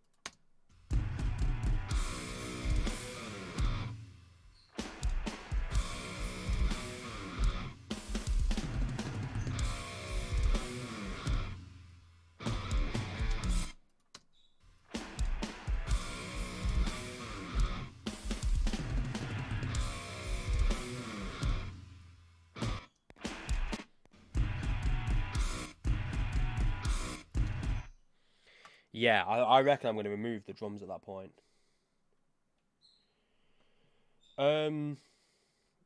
Martin's enjoying all the nuggets. Good, thank you, Martin. I'm glad you're enjoying the nuggets. Not nuggets, unfortunately. Dave, yeah, pretty much, man. Like, my workflow is pretty much there these days. Like, I sort of like this template that I've put together that I'm working from.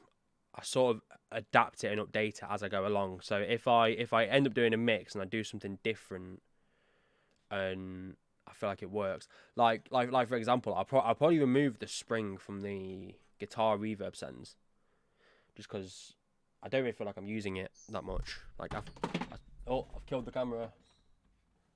The camera is an iPhone that is rested against the speaker. I have a camera, sweet. yeah, turns out I can't buy a decent webcam at the minute because of lockdown. So, iPhone it is. Yeah, like I'll probably end up removing that spring reverb because I'm just not using it as much as I thought I would. I sort of used it once and it worked for that project, but I've not used it since. And I always end up swapping it for something else. So, you know, in this case, shimmer for that point there. So, yeah, generally speaking, it is all sort of like I know what I'm doing. Like the way I sort of view my template and the way I sort of explained it on the first of these streams that I did was that essentially this template is my analog console. It's all built to be an analog console. So, for example, there's the gain control at the top of the channel and my preamp. Yeah. I've then got surgical EQ and I've then got a channel strip. And it sort of ebbs and flows as to what I'm using for each thing. Like I've got a Neve there, I've got SSLs out somewhere else. Yeah, so it sort of replicates what in an ideal world, if I had infinite funds, I'd have in real life in analog form. You know, I'd have an SSL, I'd probably have some Neve channel strips knocking about, I'd have multiple distressors, multiple 1176s, a few hardware reverb units. Like for reverbs, for example, I've just got this stack here of a fair few different 8 different reverbs. I've got a plate, a chamber, you know, a gated verb, which could be anything really. Guitar spring pedal, shimmer of course, basically a big sky. And then a few other hardware units. And it's like if I was to build a studio and have the money to buy, you know, a Bricasti BM7 and an Neve R16X, like these are hardware units that I'd have. So why not just replicate that in my template? Does that make sense? Does that sound like a load of bullshit? Right, let's do bass because Dave's here and I don't want to upset him.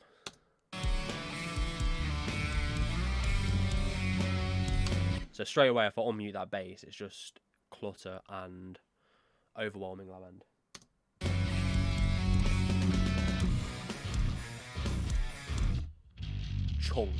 Chunky bass tones. Right, so what have we got here then? We've got 5 different bass tracks. This probably looks familiar to what Dave's used to seeing me do with anything that he ever works on as well, is I'll just reamp through a million things, track them all, and then blend or discard later on, depending on what I'm feeling when it comes to mix. I think when we did the Octopus Mother stuff, which you'll be hearing very soon, I hope. When we did that stuff, I think there was it 8 channels, Dave? If you're still there, there was 8. I think there was 8 different sources recorded for bass. You know, different points along the chain, different pedals. You know, DI boxes sort of intercepting things here and there, and yeah, it was nuts. But then when the actual mix, when it came to actually mix it, you know, I think I used like 3 or 4 of them. So I trimmed the fat quite a lot, and it's going to be the same thing here, which is why I'm talking about that. It's going to be the same thing here. So we've got a DI first of all that is turned right down, and that I probably won't use because it's sort of doing everything but not anything particularly well.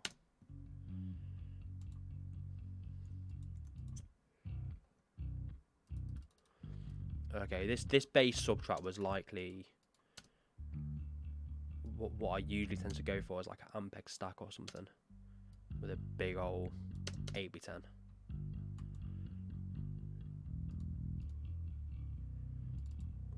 So we're going to filter this off so it is just our sub. I'm going to filter it quite aggressively.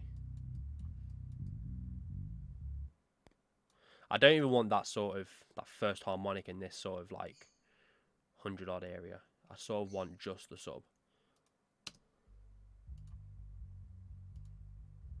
Similar to what I did with that kick out mic. I don't even need to use that channel strip, but we'll leave it on just for the sake of colour. And then we'll just whack a limiter on this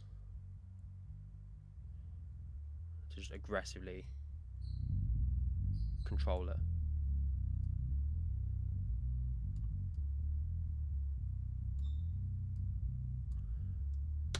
So that leaves us with just like a really thick low end. Yes, Dave, there is photo evidence. That's in fact, I was going through one of my notebooks the other day and I found the signal diagram drawing I did of it. I'll send it to you because it just looks daft. There was two B7Ks in that chain, wasn't there? There was two B7Ks, my Reaper Pandemonium, your Kali 76, the Kemper, various DIs. It was just nuts. It was just stupid. But it was great. I loved it.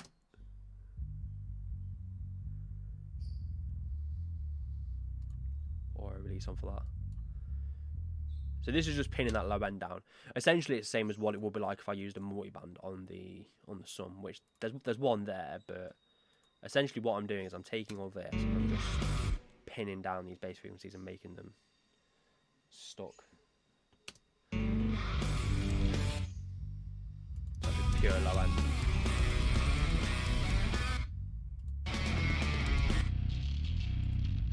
Oh, beautiful. Right.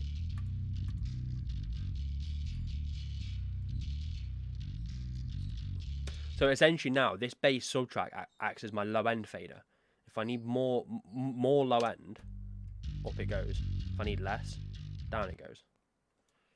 And then Logic just dies. We're still getting quite a bit of low end from this grit track, which I presume is a B7K.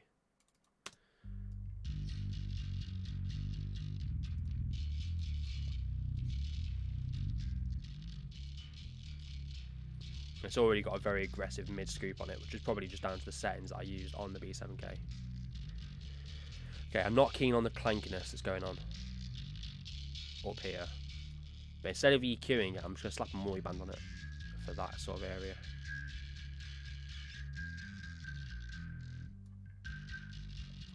But there is some whistliness going on as well that I just want to get rid of.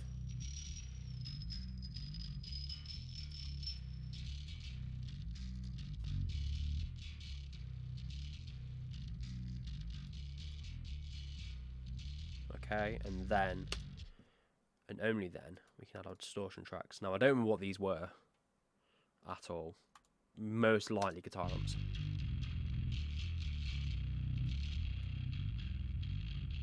Okay, that sounds like a bass amp with a distortion on it.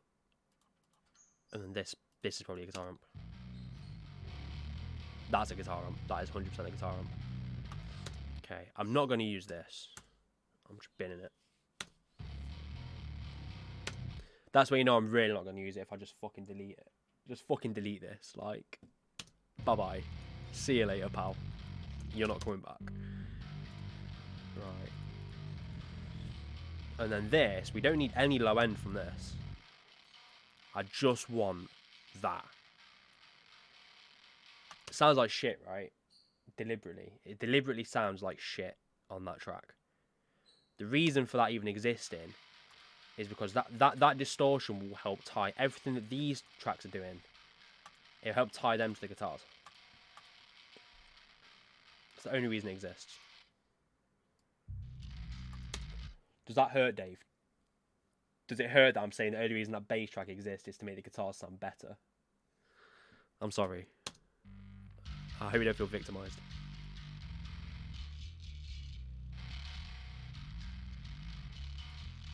So essentially now what we have is 3 tracks for 3 frequency bands. We've got that for our sub.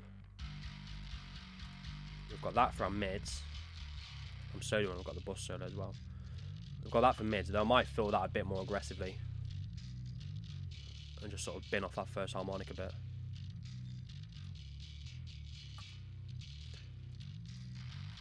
And then that for our sort of nasty top end. And it is really nasty. I know it's really quiet for you guys, but it's probably for the best. So now it's just down to blending these.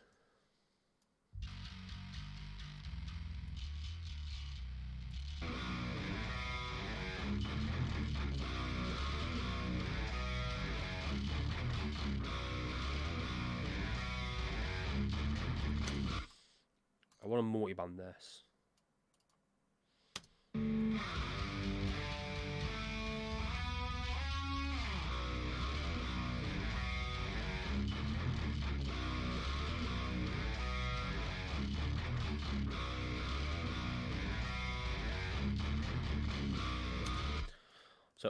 all that multiband is doing really is just taming those kind of clacky string noises.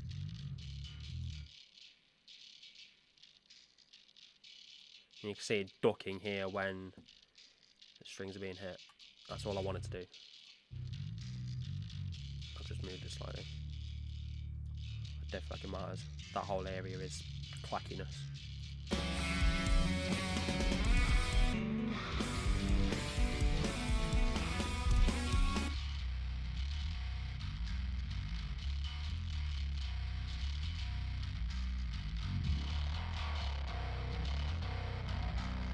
Okay, this whole sort of 500-ish area sounds like a cardboard box. It just sounds shit.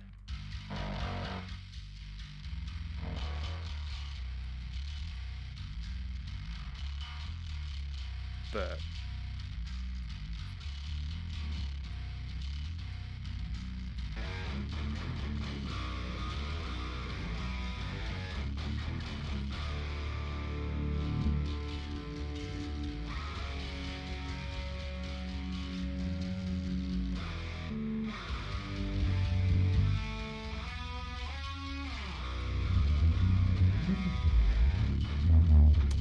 I want to duck that first fundamental a bit.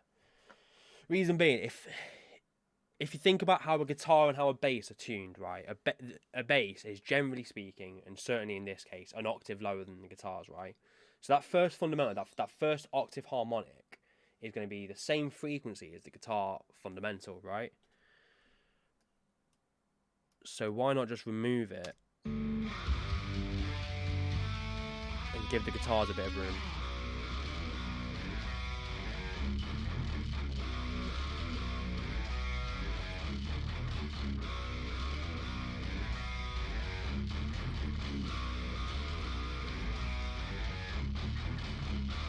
Move to extreme top end.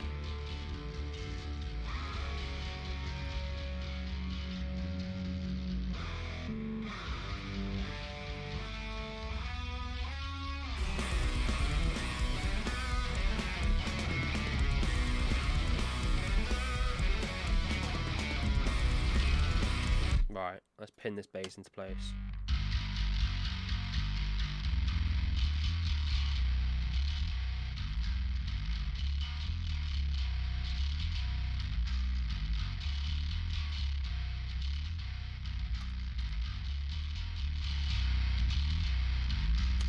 So I want to just sort of stack compressors here a bit and just have each one doing a little bit of the work each.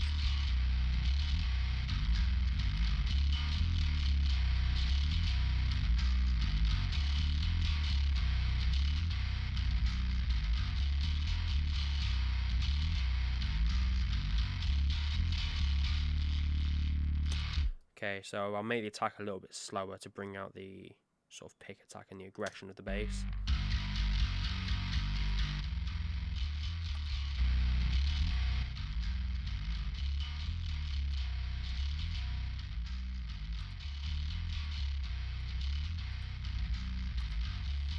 Okay, it's about level matched. You can see it's not doing a lot, it's only doing about 3 dB of gain reduction.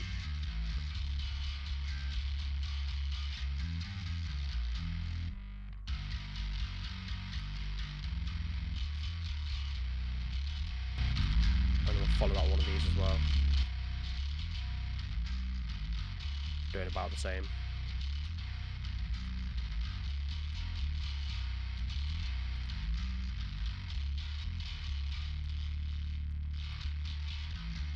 Cool, and that's just sort of evening things out a bit. It's not doing a lot, it doesn't need a lot. You know, most of this tone that we're getting is this sort of distorted bass, and if you look at that waveform there, like all this, you know, it's very consistent. There's only the odd peak here and there anyway. It's very consistent. You know, essentially, like, you know, just like with high gain guitars, it's just sort of like a block of noise. So we're just using these compressors just to sort of tame it and make it a bit more block-like, so it's consistent.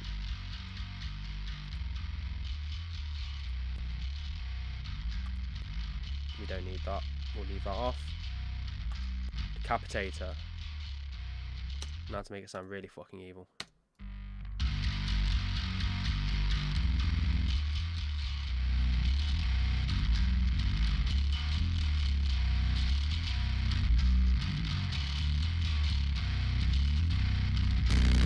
Whoa! This plugin gets stupid. It gets absolutely mental.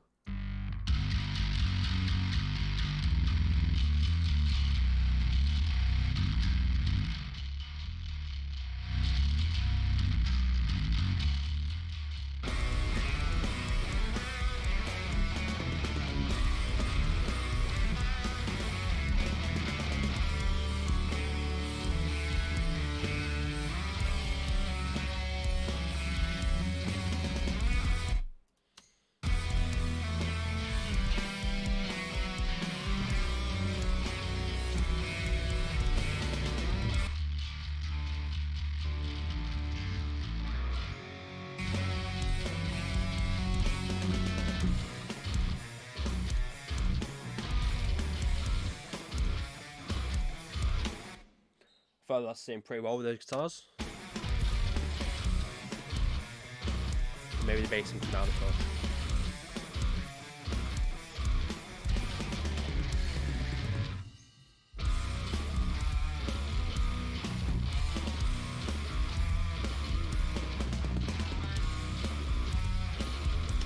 Right.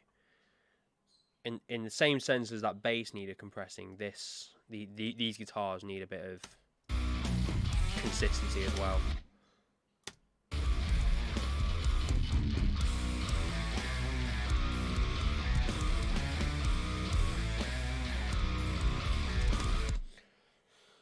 So you might have noticed that I used a dual mono compressor rather than a stereo with independent left and right.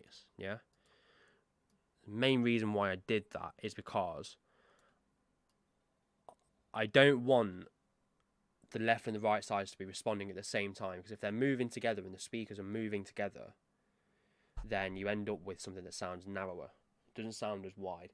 Stereo width is caused by your speakers moving independently of each other, yeah? So left and right, yeah? If they're going together like that, you've essentially got a mono signal down the middle. So by using a dual mono and having them compress independently, it's maintaining a bit of that width.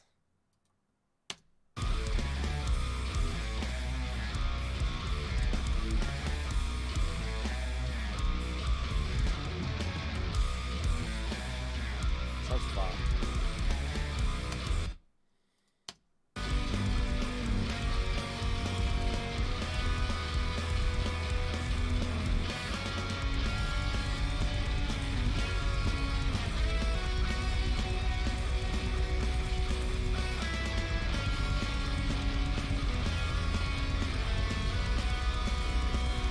And likewise, I'm going to do the same on this as well.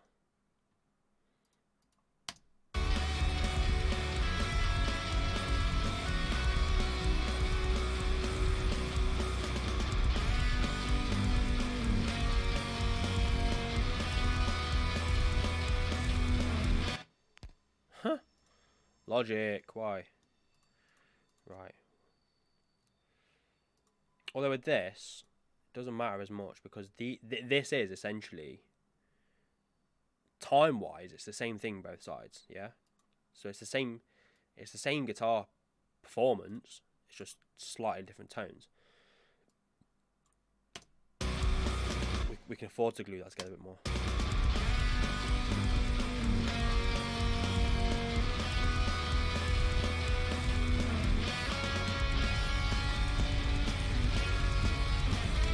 So I'm just sort of ironing it out a bit and just sort of just trimming them a little bit here, look. You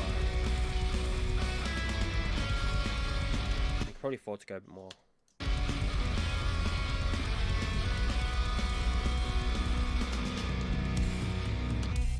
That's just to make it more consistent. And you just sort of make it even.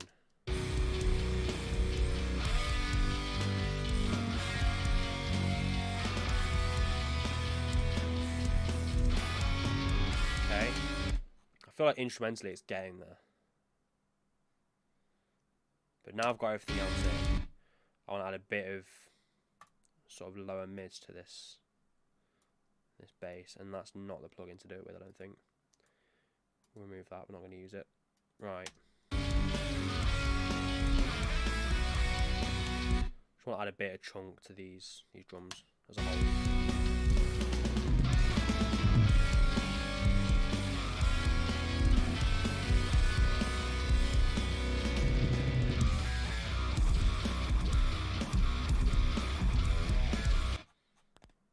The kick is now for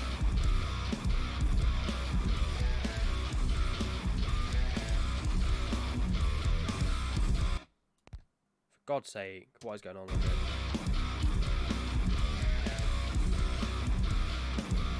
It's not even really overloading, it's just being stupid. Like there is no overload there. It's fine.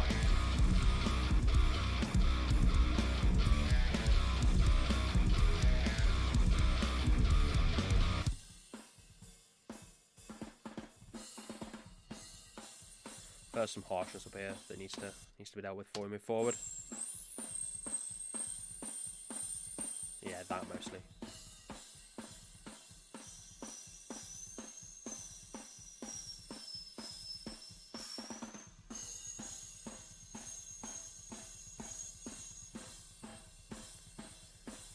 Those flams from the ancient drum edit I did just sound like ass.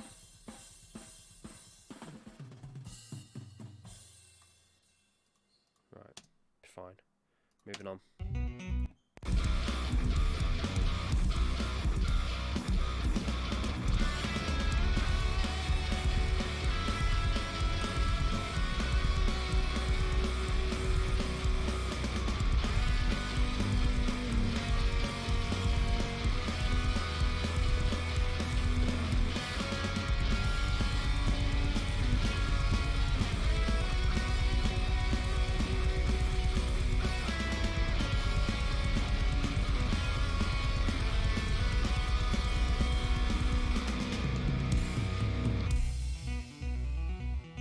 Cool. Might be the time to start attacking the vocals. But switch to this view for a sec for this. Oh, no, it's fine. I thought it was doing the thing that it does. That irritates me.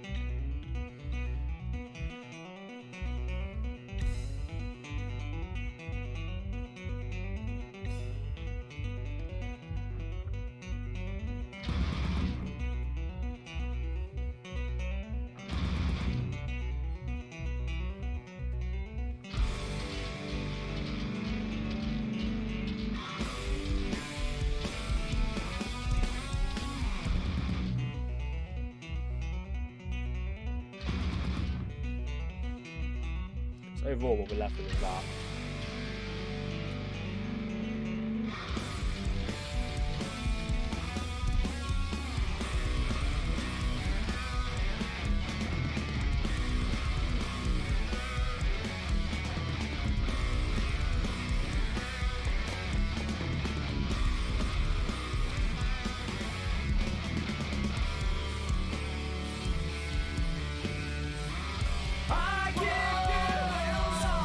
Vocal time.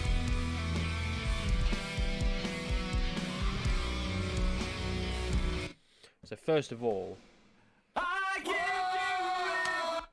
need to balance these vocals independently, like because there's a lot of layers going on for everything, and that needs to be addressed. But these also all need renaming because they're all wrong. So let's just scroll down to these. Yeah, so all these tracks are named wrong. Look like lead vocals harsh 1, but there's 3. Backing vocal clean 1, but there's 6. 5, 6, 5. I can't read. I can't count. Can't do anything.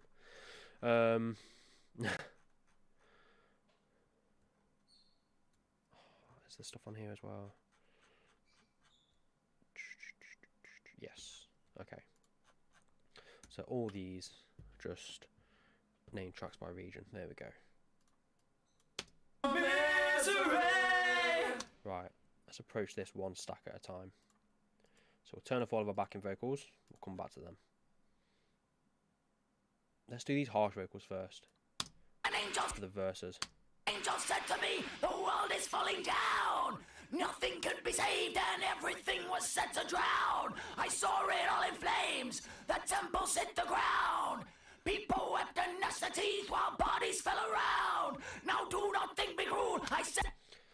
So you can hear there's like a lot of harshness in his voice and a lot of sort of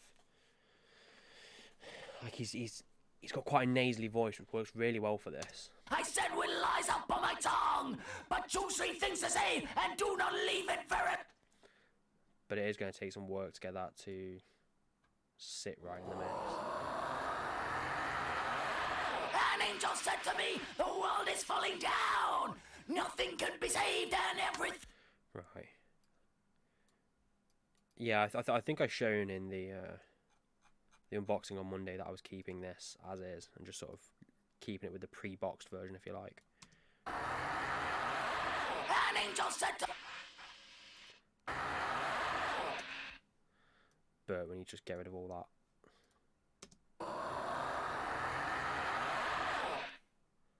There we go. Cool. An angel said to me, the world is falling down.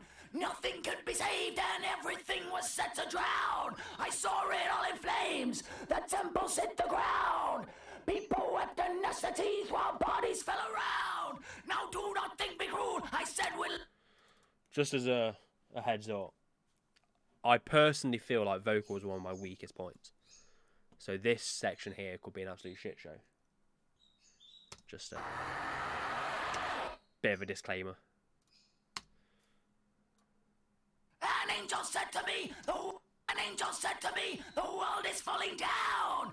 Nothing could be saved and everything was set to drown. I saw it all in flames. The temples hit the ground. People wept and gnashed their teeth while bodies fell around. Now do not think me cruel, I said with lies up on my tongue. But choose 3 things to say and... We don't need any of this bottom end. An angel said to me, the world is falling down. Nothing could be saved and everything was set to drown. I saw it all in flames. The temples hit the ground. People wept and gnashed their teeth. So the fundamental for his voice here is like around 350-ish, which is pretty high. Like... An angel said to me, the world is falling down. Nothing could be saved and everything... I know, water's wet, like, obviously. Right, let's move over this compressor. An angel said to me, the world is falling down. Nothing could be saved and everything was set to drown. I saw it all in flames. The temples hit the ground. People wept and gnashed their teeth while bodies fell... Right. An angel... I want to tame all that sort of initial kind of spittiness to the sound. All that sort of like... I guess like the transient of the vocal, like it's quite aggressive and it's like... An angel said to me, the world is falling down. Nothing could be saved. An angel said to me, the world is falling down. Nothing could be saved and everything was set to drown. I saw it all in flames. The temples hit the ground. People wept and gnashed their teeth while bodies fell around. Oh, one sec. Why am I using the stereo? 76.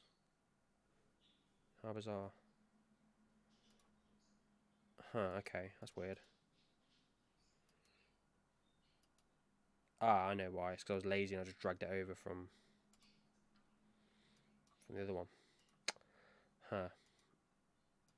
There we go. We'll have no stereo vocals here. An angel said to me, the world is falling down.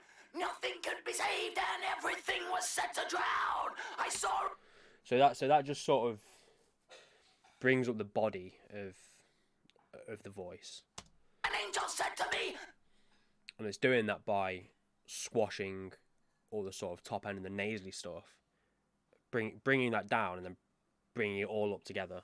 Yeah. An angel said to me, the world is falling down. Nothing could be saved and everything It was... just sounds a bit thicker. Tick. An angel said to me, the world is falling down.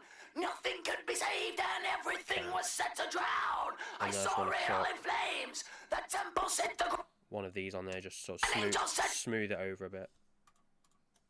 An angel said to me, the world is falling down. Nothing could be saved and everything was set to drown. I saw it all in flames. The temple hit... It doesn't need to do a lot. An angel said to me, the world is falling down. Nothing in broken whispering for... Ah! My...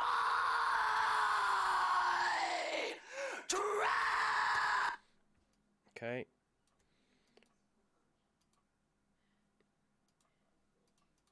To drown. I saw it all in flames. The temples hit the ground. People wept their necessities while bodies fell around. Now do not think me crude. I said with lies up on my tongue. Okay. And it needs a bit of de-essing as well, I reckon. Like, there's quite a lot of sort of brightness and... Where is my de-esser? That's the one I want. There we go. Just got our waves de-esser. But two, three things to say.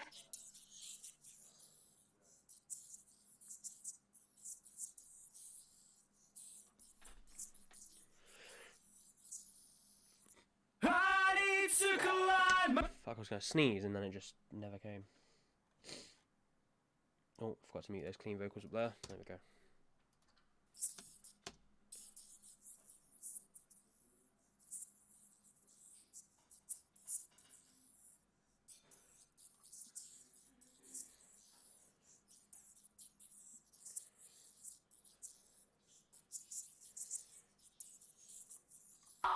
The tears were down his cheeks from his face unto the earth. He falling down.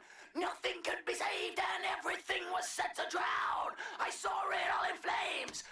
Okay, so that's just taming the sort of the harsh kind of S-y sounds to it. And then we use another one of these, honed on a different frequency.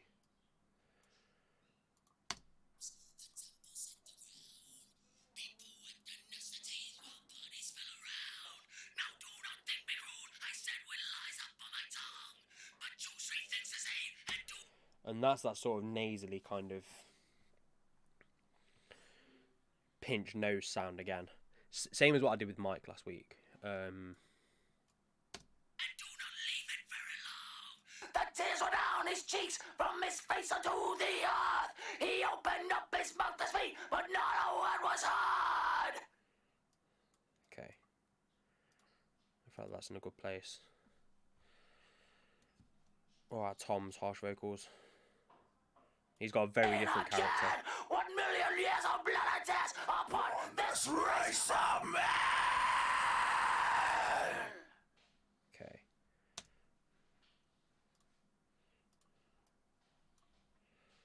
So he's quite low. No more, no more, no more.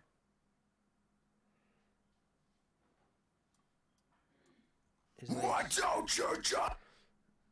I need a section that's a bit more consistent from him. Why don't you just go?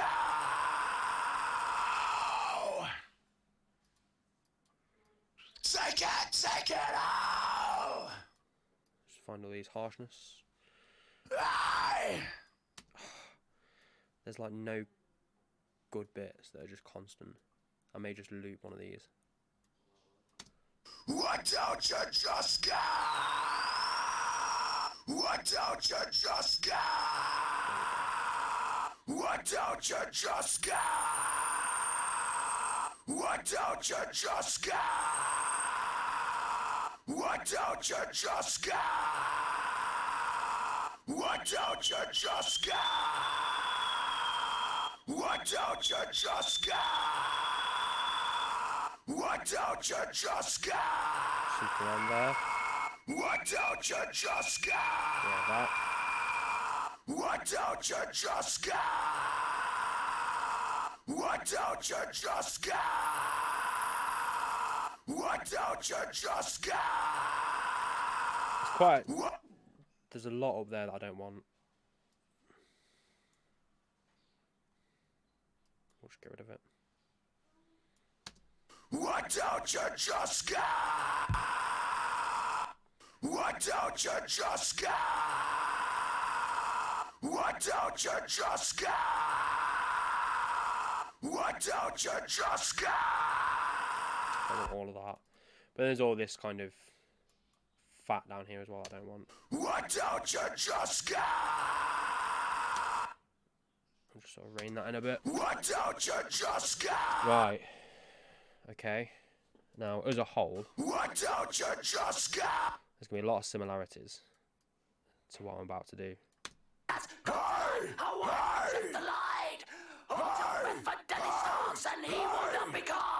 Might have gone a bit too harsh on that DSL. Yeah.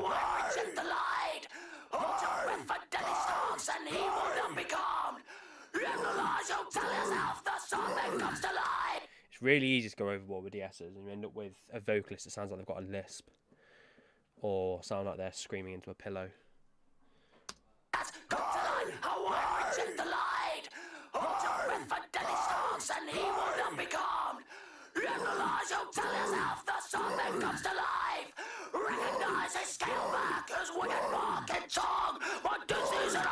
Now, we'll compress these again together.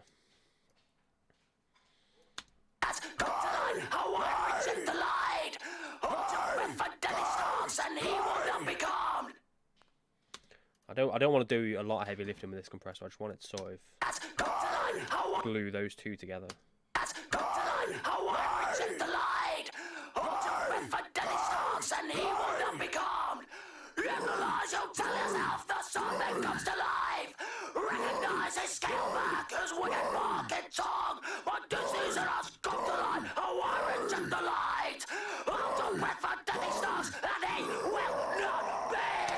feel like that would do.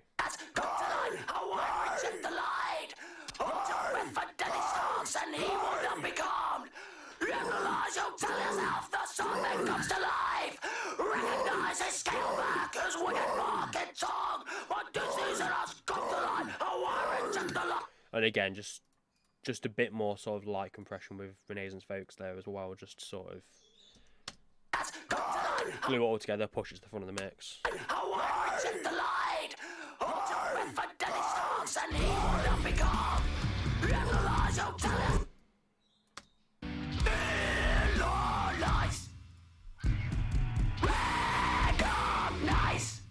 Huh.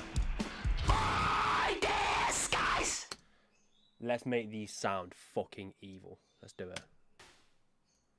I want these two blokes to sound like they're fucking possessed by something that's very pissed off. And Decapitate will get us there.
Sounds like Smeagol in like the coolest way.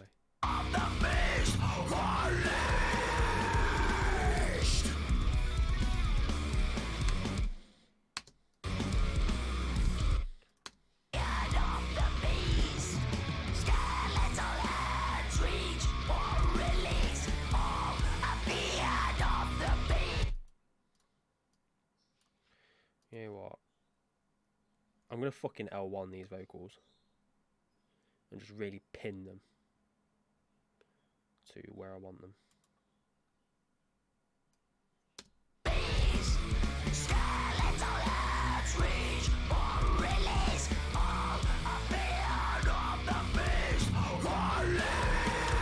Just turn them to a brick wall.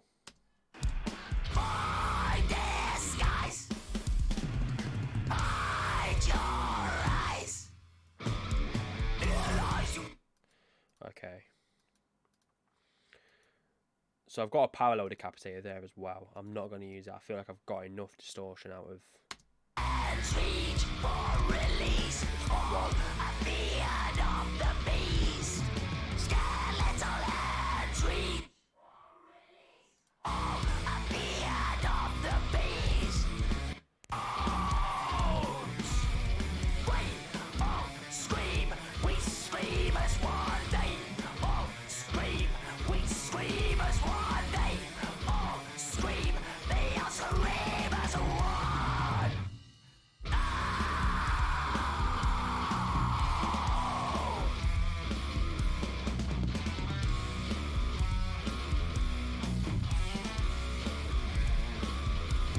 Skeletal hands reach for release. All appeared of the beast.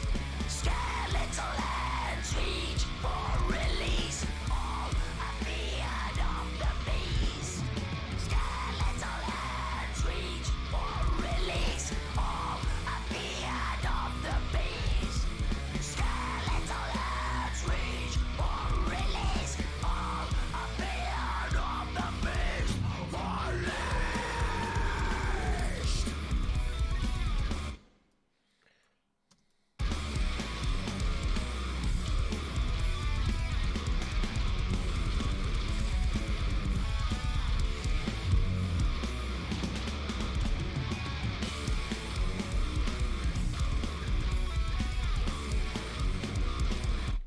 Just sort of snuck right in there, just a bit of a top end boost on the instrumental bus, so all the drums, guitars, bass, and so on all go to the same bus, just to blend it with the newfound high end of the vocals.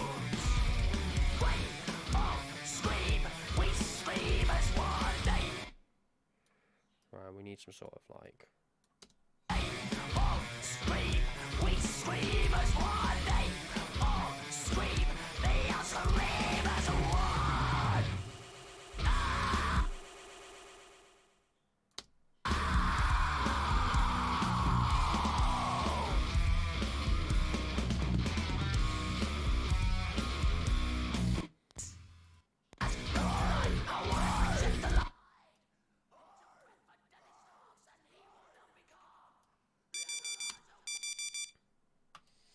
Cool. Okay, so that's my timer for the third segment. So I've got 45 minutes left. It's getting there, but I suspect I'm going to run out of time for this one. Like, I feel like the vocals are going to need quite a bit more work. There's a lot of vocal layers to go still, and there's automation that he's looking at, and that's a lot to ask for a 45-minute final slot. Oh, getting tired though, as well. It is. I feel I'm pretty tired today anyway, but it is pretty mentally draining to be listening in detail in full focus for so long. It's a different kind of tired to being physically tired. Yeah, okay, I'm gonna take a short break and pop to the loo. We're back in about 5-10 minutes, I reckon. Okay, see you guys shortly.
Hey guys, I'm back. Just absolutely demolished a pack of quavers. Feeling a bit more, or a bit less hungry, should we say, because I'm absolutely starving. I can't wait to finish this and get some food down me. But bigger things to work on right now, such as these vocals.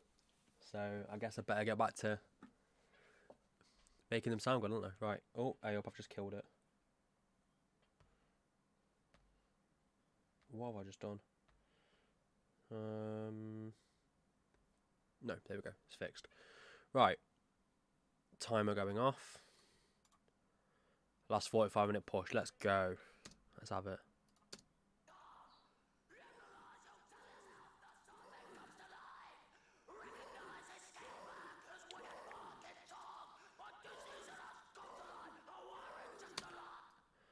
So essentially, I just want like a sort of kind of slappy delay on it, just sort of give it a bit of dimension.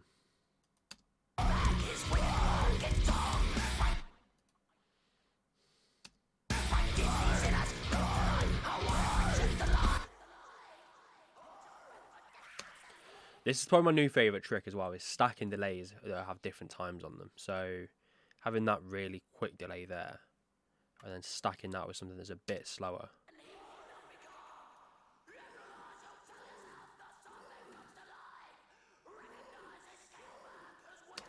It sort of allows you to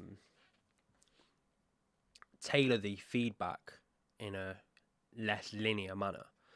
So you can have these sort of longer delays not feeding back as much, so you get less of them, but then get more of the shorter, slappier ones.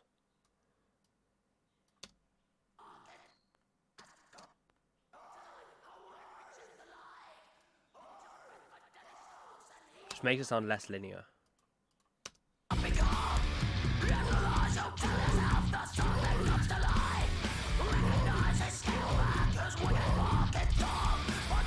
You're not really consciously hearing that as a delay either.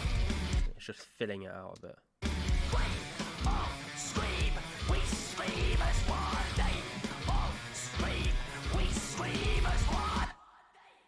Scream, they are scream as one!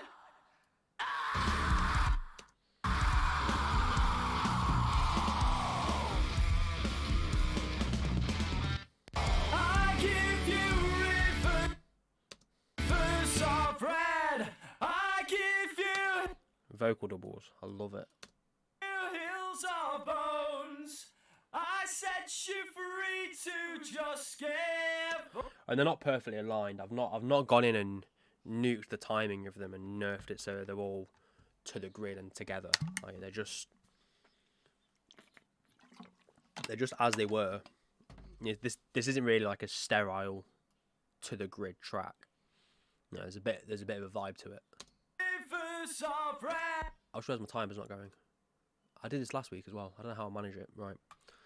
Apologies. Timer's running. I probably just stole a few minutes for myself there as well. Red, I give you hills of bones. I set you free to just give up. Okay, so we'll just blend these together so that they're...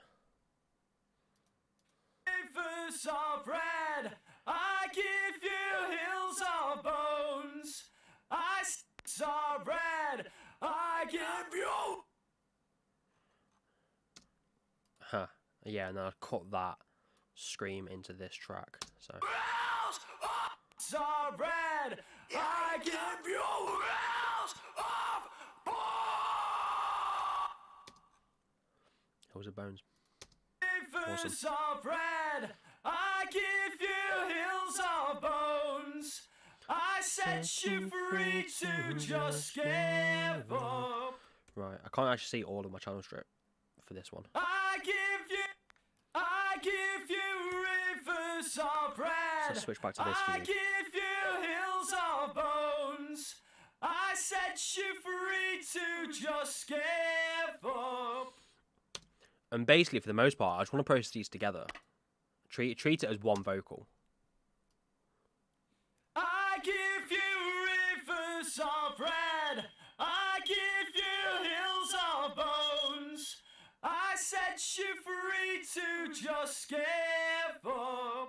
go through and just nerf all these. I give you rivers of red. I give you. I give you rivers of red. I give you hills of bones. I set you free to just give up. I give you rivers of red. I give you. It's going to take a lot.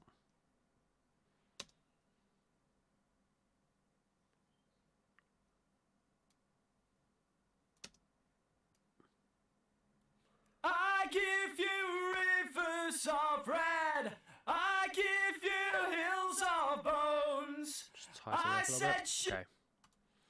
Compression. Let's go. I give you rivers of red. I give you hills of bones. I set you free to just give up. I give you rivers of red. I give you. Okay. I give you rivers of red. I give you hills of bones. I set you free to just give up. I give you rivers of red. I give you. I give you rivers of red. I'm not going to use the parallel decapitator on this mix. I don't feel like I need it. There's clearly enough distortion on the harsh vocals. They are slammed. I'll put a little bit on these just to give them a bit of character. I give you rivers of red. I give you hills of bones. I set you free to. So it's really subtle. Like you can hear there, it's like pretty pristine and clean. I give you rivers of red. I give you hills of bones. I just sort of helps grit it up a bit, make it a little brighter.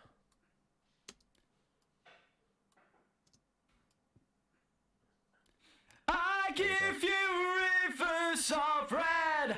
I give you hills of bones. I set you free to just give up. I give you rivers of red. I give you. Okay. I give you rivers of red. I give you hills of bones. I set you free to just give up. Okay, we need a massive reverb for this just to glue it all together. I don't think Shimmer's the one. I'm sorry, Dave. But I don't think it's the one for this. I think we need something big that isn't Shimmer. And I reckon this hall. I give you rivers of red. I give you hills of bones. I set you free to just give up. I give you rivers of red. I give you. I give you rivers of red. I give you hills of bones. I set you free to just give up. I give you rivers of red. I give you. I give you rivers of red. I give you hills of bones. I set you free to just give up. What have we got on the effects bus? Let's have a look. So, Vox effects. I think it's just a chorus I've sort of defaulted this to, yeah. I give you rivers of red. Yeah, I want a lot of that. I give you hills of Give me more. bones. I set you free to just give up. I love playing with these. I give 666 milliseconds. Perfect. Let's go. Let's have it.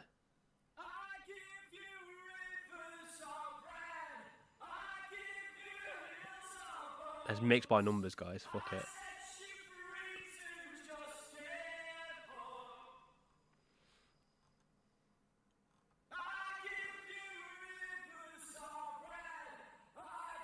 It worked for the Doom soundtrack, right? Just fucking set everything to 666 and just go for it. Oh,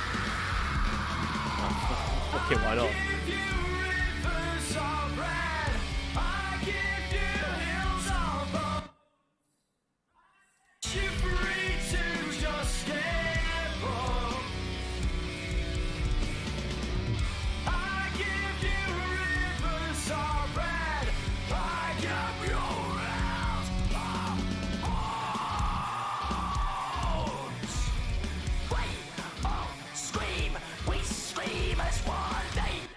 Right, this is a cool trick. So I feel like, yes, Andrew knows what's up. Yeah, I feel like the delay on the vocals is getting in the way of the intelligibility of the vocals.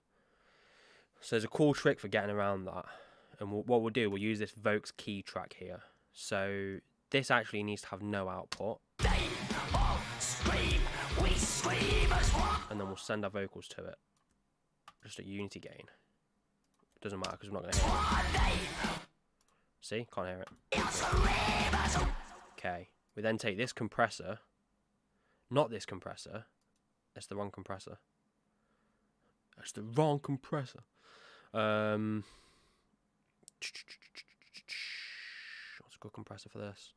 The FabFilter one. Perfect. That will do. It's a nice sort of utilitarian compressor. Doesn't really impart its own flavour unless you want it to. Okay, and then what's the bus number for Vox key? Bus number 30. Okay, so we sidechain this to bus number 30, which is all of our vocals before the delay. Essentially, what you do with gated reverb. We're going to do compressed delays. Right. Listen to that now. So this is set to audition the external sidechain, which is the Vox key signal I've just brought into it. Yeah. And I've gone to it with no vocals, of course. I give you rivers of red. I give you hills of bones. I set you free. Set it to a very fast attack and a pretty fast release. So it's going to duck as soon as... So basically what we're doing is we're ducking the delay as soon as the vocal hits to get the delay out of the way of the initial attack of the vocal. And then as soon as that is out of the way, the delay gets to come back up and bloom. And even though it's only a small delay, and it's subtle, this will help just get it out of the way anyway.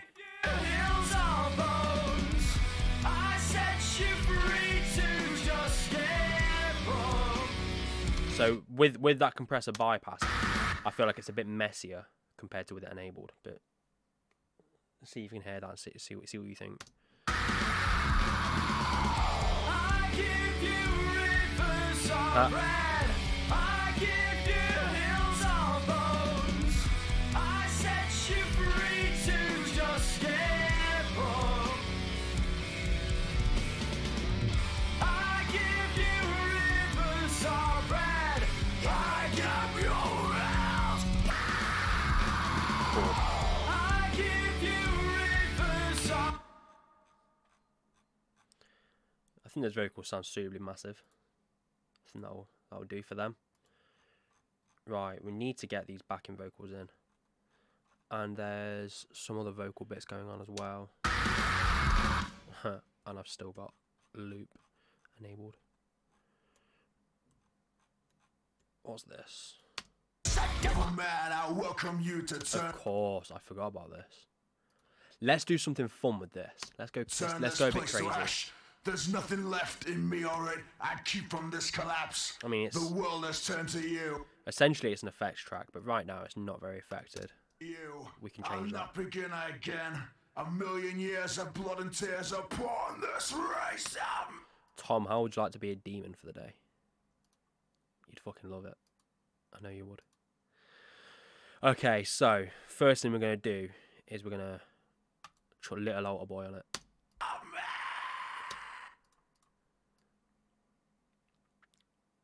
What's the most metal interval? Tritone, right? Let's pitch shift it down to tritone. So that would be, oh god, how many steps is it to a tritone? 6, right? Of course it is. All the 6s. Logic doesn't like it. Come on. Probably hope if I actually set a loop around that area, wouldn't it? Let's do that. Man, I welcome you to turn this place to ash. It's gonna sound dissonant. Yeah, see, he's here. Yeah, he knows. Yeah, it's gonna sound nasty. I hope you're ready for this. Oh man, I welcome you to turn this place to ash. There's nothing left in me, alright. I keep from this collapse. The world has turned to you. I'm not begin again. Yes. Unlinked performance. Oh man, I welcome you to turn this place to ash. There's nothing left in me, alright. I keep from this collapse. The world has turned to you. I'm not begin again.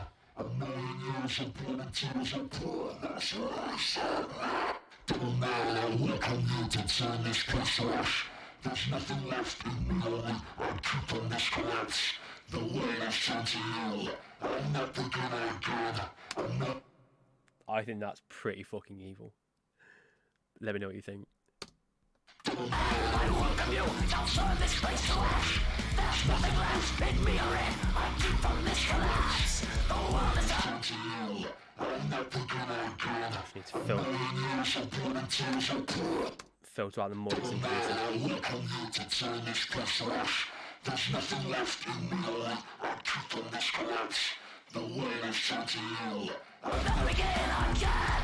1 million years of blood and death upon this race. Oh man, I Welcome you to turn this place to ash. There's nothing left in me or in. I keep from this collapse. The world is up to you. I'll never begin again. oh man, I welcome you to turn this place to ash. There's nothing left in me, only I keep from this collapse. more distortion. That's the answer. That's always the answer, isn't it? Oh man, I welcome you to turn this place to ash. There's nothing left in me, only I keep from this collapse. The world has turned to you. I'm not begin Again, 1 million years of blood and death upon this race. As a devil man, I welcome you to turn this place to ash. There's nothing left in me, only I keep from this collapse. The world has turned to you. I'm not begin again. A million years of blood and tears of poorness. What am I looking for? I've gone blank. There we go. Yes, yes. There's nothing left in me.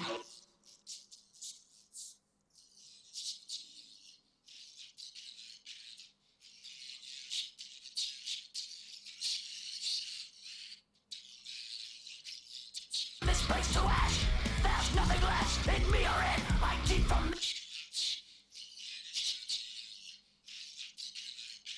Oh. Dumbass.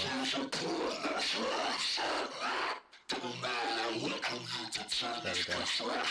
There's nothing left in me or in. I keep from this collapse. The world is up to you. I'll never begin again. 1 million years of blood and death upon this race. As a devil man, I welcome you to turn this place to ash. There's nothing left in me or in. I keep from this collapse. The world is up to you. I'll never begin again. 1 million years of blood and death upon this race. As a devil man, I welcome you to turn this place to ash. there's nothing left in me or in. I keep from this collapse. The world is up to you. I'll never begin again. 1 million years of blood and death upon this race. As a devil man, I welcome you to turn this place to ash. There's nothing left in me. Sorry, dude. I had to de-demon you a bit. I had to perform a slight exorcism.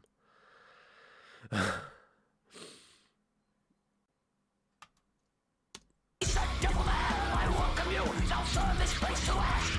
There's nothing left in me, alright. I keep from this collapse. The world is up to you. I'll never begin again. 1 million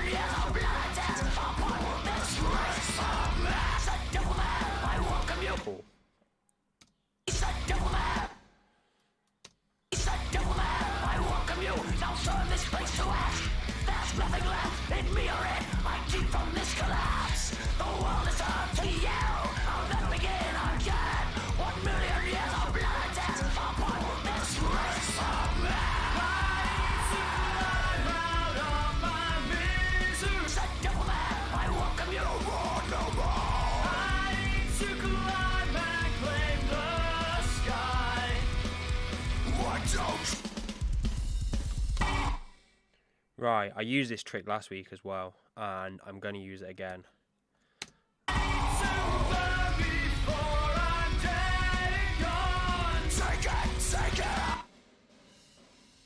build a parallel drum bus.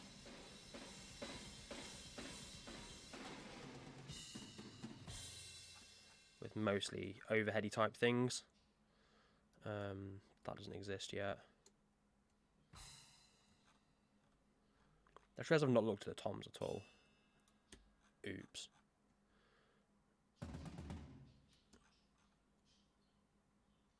Good job, they sound good already, isn't it?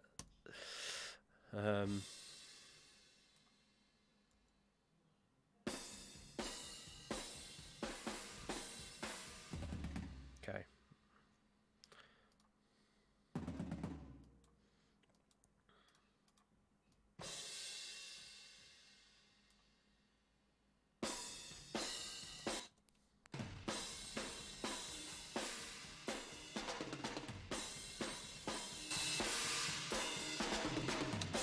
So let's create like an absolute trash drum track.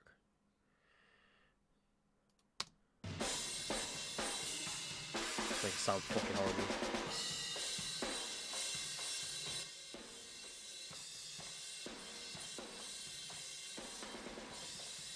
Just compress the shit out of it.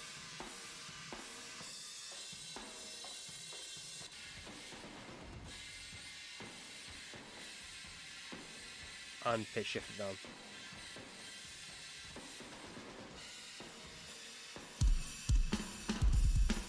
And then blend.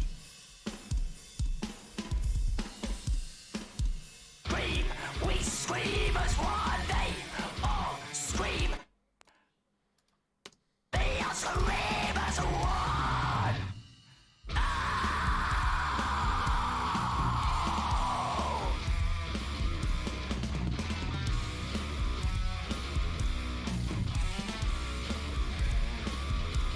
Skeletal hands reach for release. All appeared of the beast. Skeletal hands reach for release. All appeared of the beast. Skeletal hands reach for release. All appeared of the beast.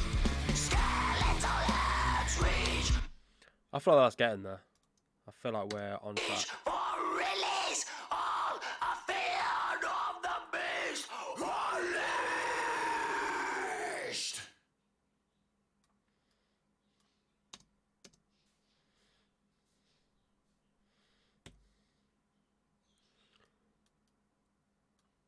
Let me know what you guys think in the comments there.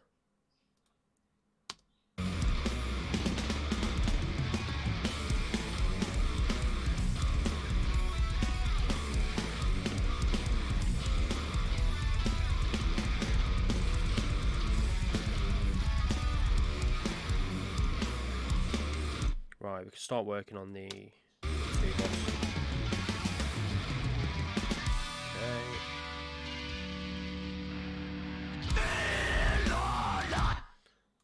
Recognize. Recognize. My disguise. Hide your eyes. Realize you tell yourself the story comes to life. Recognize his skin back is when you get top. She's had to glue it together a bit, and then let's introduce our mixed nuka. Fuck it, let's go stupid.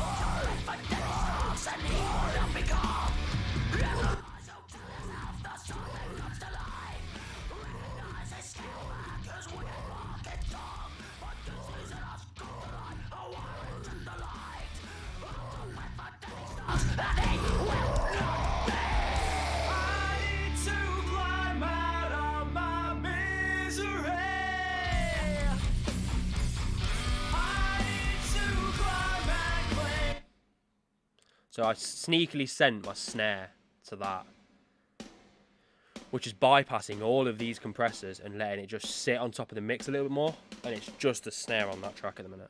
I may send other things to it as well, but for now, just the snare will do.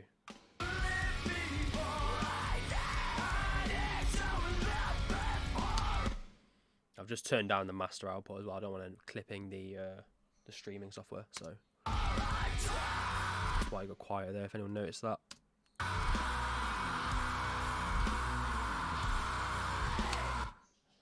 Cheers, Sean. Thank you, buddy. Hope you're doing well. It's been a while, right? Like, it would have been about 5 years now that we were sat in my fucking student flat in Salford, recording the bass for this. It was around 5 years ago.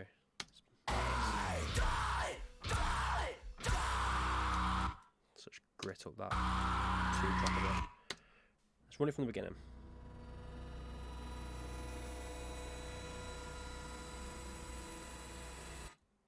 Ha! Logic had other plans. Oh, there's still backing vocals. They need to go in. Bass tone soloed. Oh, okay, let's have a listen.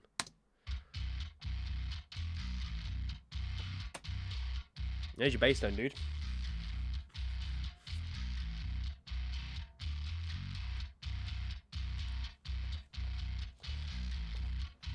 Forgive me. There's like a 20 to 30 second latency between me reading your comments and responding to it and you seeing it. So bear with.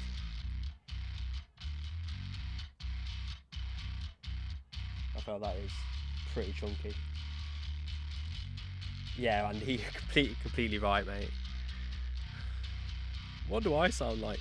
You know what? I know why that is a thing. It's years of trauma from And Justice for All, isn't it? Like, bass players are used to being seen and not heard, and they're rising up, and I like it. I'm okay with that.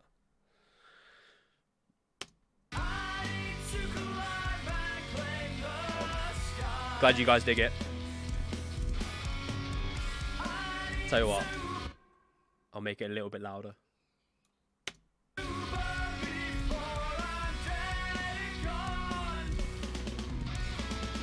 I don't care if it's a little too loud. And Justice for bassists, perfect. Yeah, and Justice for Cliff.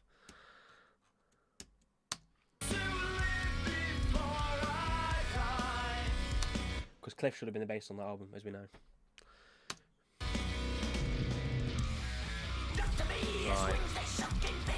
2-track wise, what have we got left? I need to bring in those backing vocals that we're missing, don't I? Before I forget, because I will. It's a thing. I'm getting old. Right.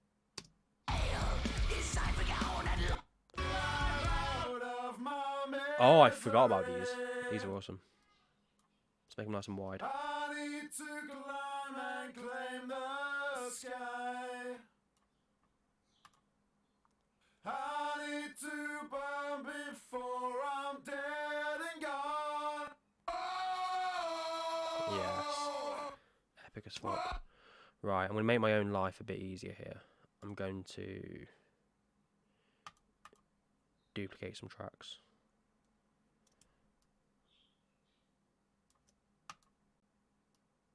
And move these down. There we go.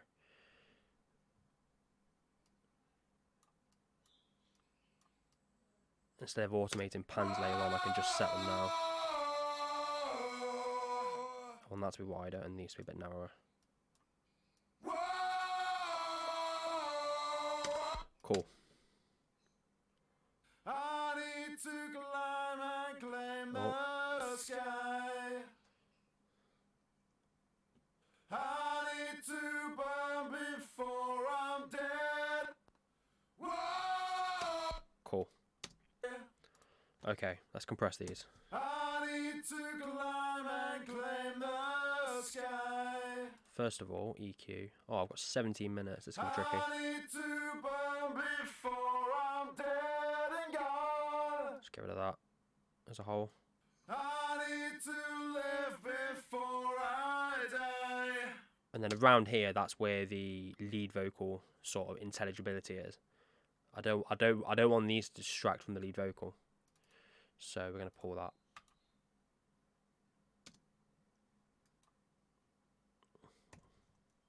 EQing on principle. Breaking every rule in the book. I need to burn before I'm dead and gone. I feel these will be a bit brighter though. I need to live before I die. Cool. Right.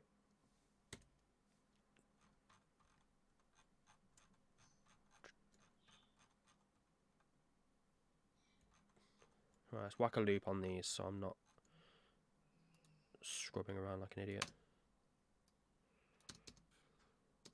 I need to climb out of my misery.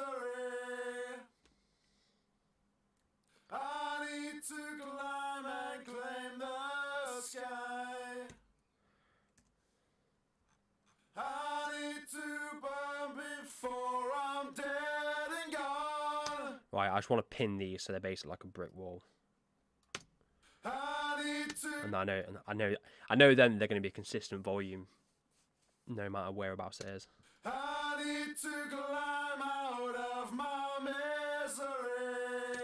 But I don't want to lose the I need to climb out of my.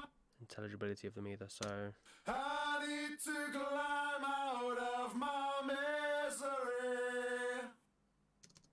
I need to climb out of my misery. I need to climb and claim the sky. cool. I need to burn before I'm dead and gone. I need to live before I die. I need to climb out of my misery. Stack this on top of it. I need to climb and claim the sky. I need to. Just brings it a bit more forward. I need to climb out of my.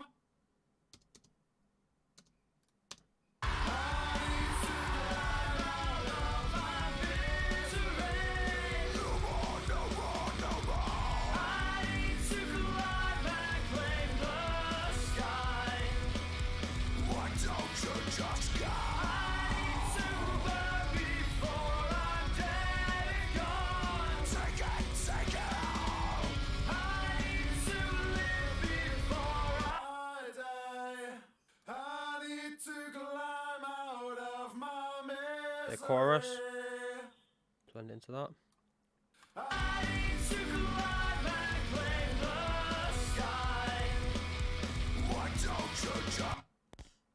Logic. Stop doing the thing. Doing wrong.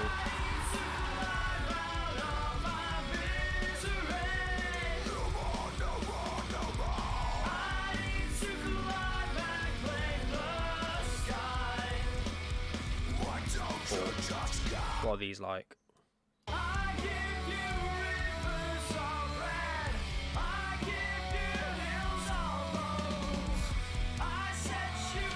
I want to drown them in reverb, make them sound absolutely fucking huge. I feel like that is the answer. Shimmer. I've not put shimmer on any vocals yet. Shimmer could be the thing.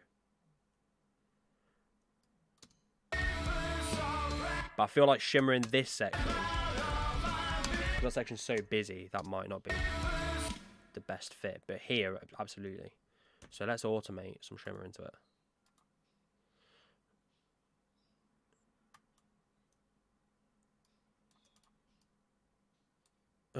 That's the wrong parameter, Declan. Well done. You absolute vegetable. Absolute. There we go.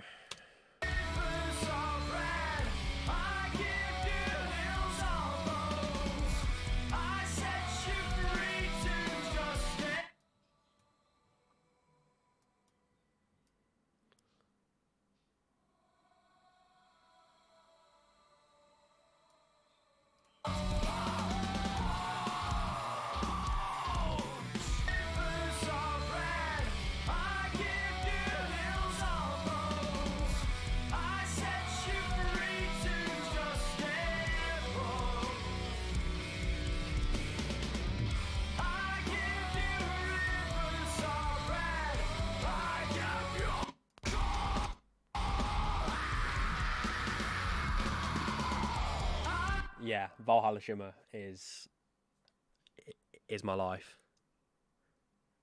There's few plugins I like as much as that one.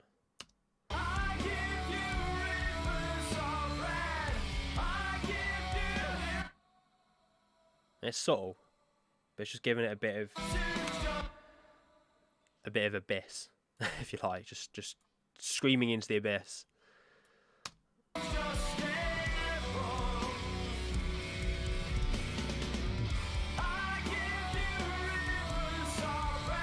You've got your haze later on as well.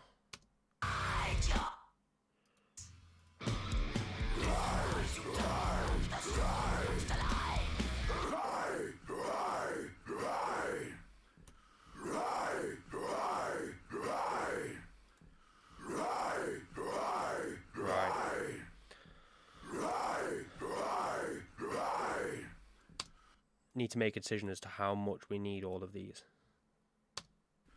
Nah, we need them all. We'll keep them.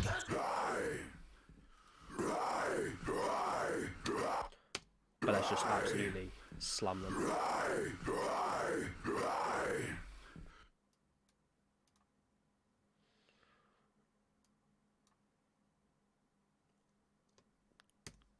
Once again, I've not set a loop. For God's sake. Right, where are they?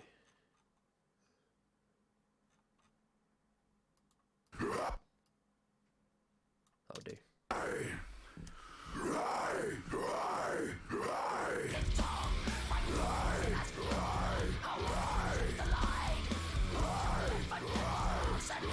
Start fanning these out a bit.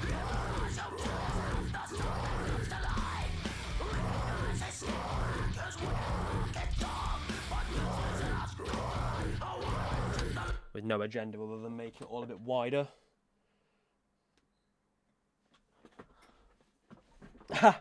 Yeah, sure they do. I agree. Let's make them sound more monstrous. Yeah, let's do that again.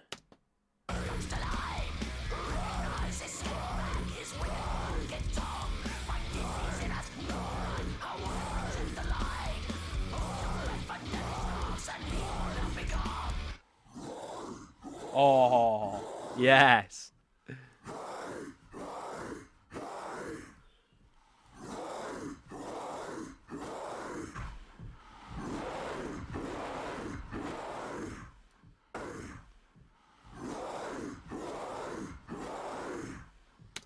Fuck intelligibility. Let's just go for evil.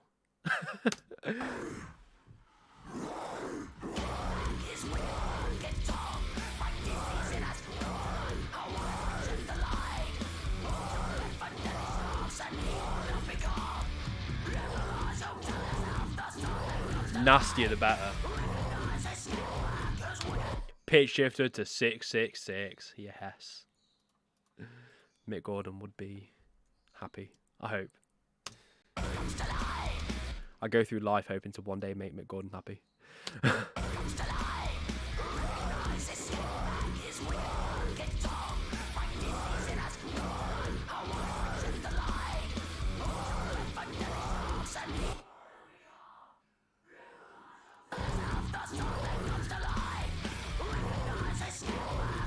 They're a bit loud though, they're a bit on top of the mix.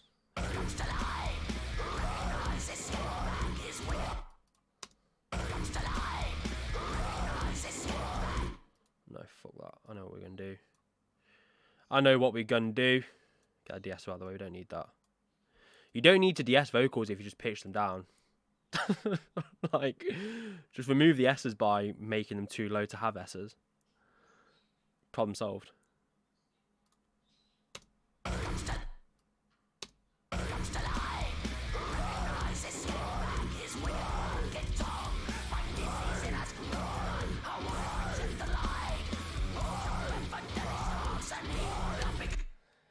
This is 100% where the portal opens up. Yeah, absolutely. Yeah. Demonic presence at unsafe levels.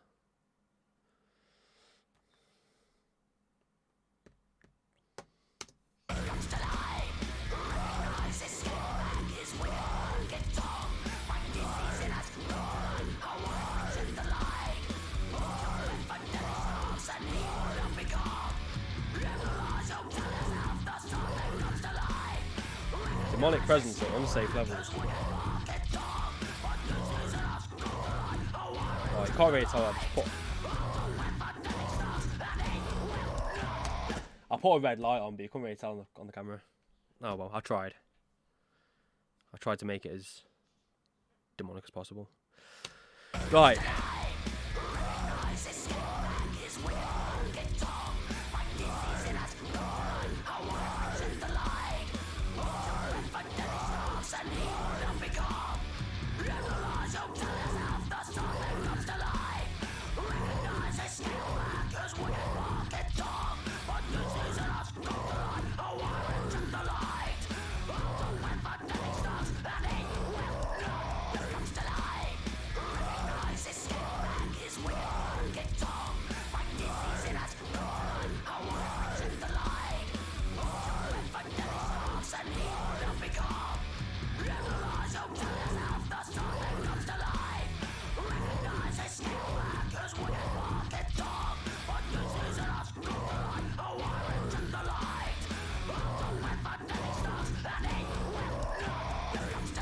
I can, yeah.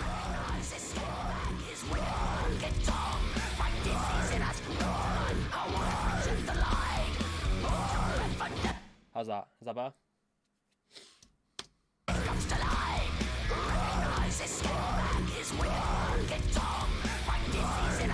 Right. I've not got enough time left on my challenge to do a pass through of the whole thing and automate anything. So unless something really stands out in the next 5 minutes, that's it. It's done.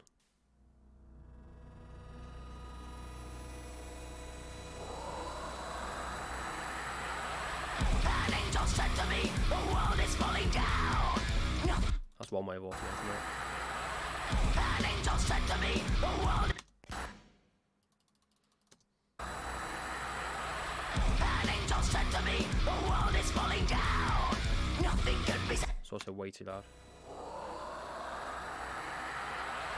An angel said to me, the world is falling down. Nothing could be saved and Tell you what, I'll just do that. everything was set to drown. I saw it all in flames. The temples hit the ground. People went to necessities while bodies fell around. Now do not think me rude. I said with lies upon my tongue. But choose 3 things to say and do not leave it very long. The tears were down his cheeks from his face unto the earth. He opened up his mouth to speak, but not a word was heard. I need to climb out of my misery. I need to climb and claim Knock it back down a tad because I'm about to. the sky. I need to burn before I'm dead. Dead and gone. I need to live before I die. Dr. B, his wings they sunk in fear or in the gale. His ivory gown had lost his sheen, his red lips cracked a veil. Accepting of his scars and helpless in his choice, he turned around and spoke to me in broken whispering voice. He said, "Devil man, I welcome you. Now turn this place to ash. There's nothing left in me or it. I keep from this collapse. The world is turned to you. I'll never begin again. 1 million years of blood and death." Cheers, Tom. I'm glad you guys are here and are digging it.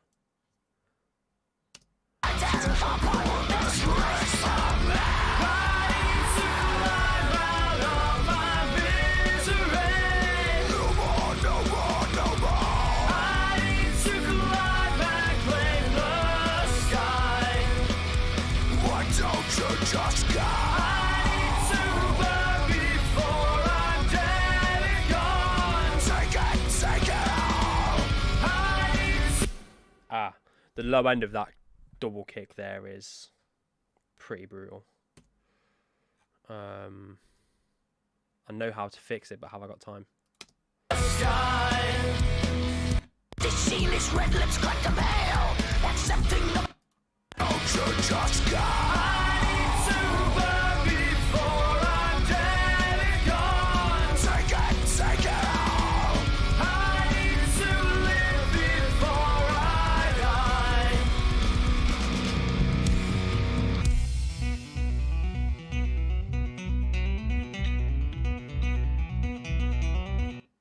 don't you just go? I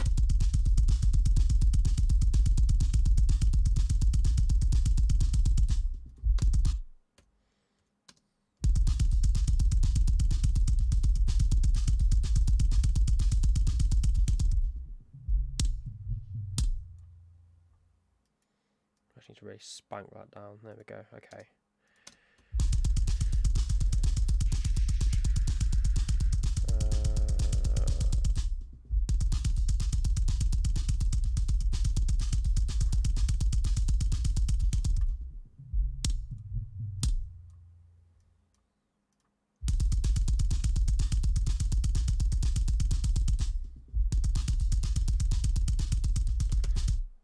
So what I'm doing is I'm just crushing down all the low end from these double kicks.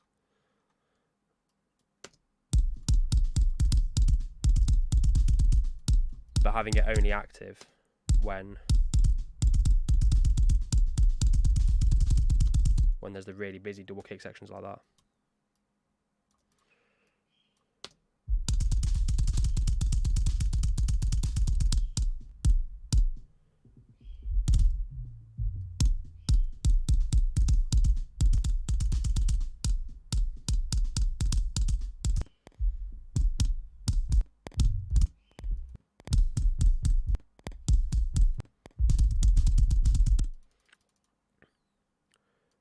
Tricky to find all the double kick by sight.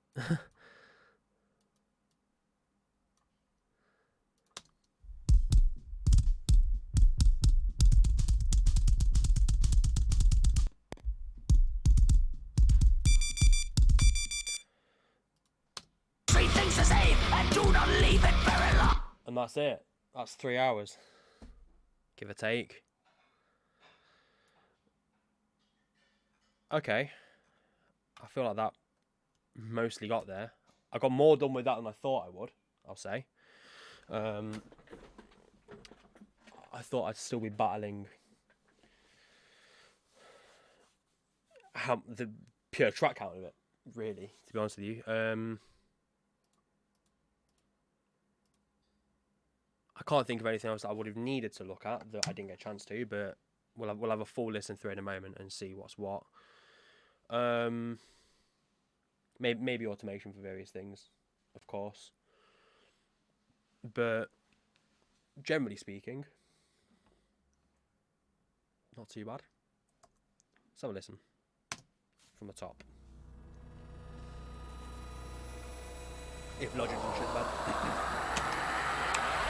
An angel said to me, the world is falling down. Nothing could be saved and everything was set to drown. I saw it all in flames, the temples hit the ground. People wept and gnashed teeth while bodies fell around. Now do not think me cruel, I said with lies upon my tongue. But choose 3 things to say and do not leave it very long. The tears were down his cheeks, from his face unto the earth. He opened up his mouth to speak, but not a word was heard.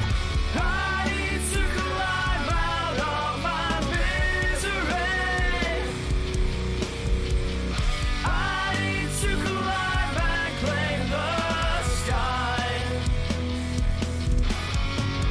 I need to burn before I'm dead and gone. I need to live before I die. Looked to me, his wings they sunk in fear or in the gale. His eye began and lost his sheen, his red lips cracked and pale. Accepting of his cause and helpless in his choice, he turned around and spoke to me in broken whispering voice. He said, devil man, I welcome you, now turn this place to ash. There's nothing left in me or in, I keep from this collapse. The world is turned to yell, I'll never begin again. 1 million years of blood and death upon this race of men. I need to climb out of my misery. No more, no more, no more. I need to climb and claim the sky. Why don't you just go? I need to burn before I'm dead and gone.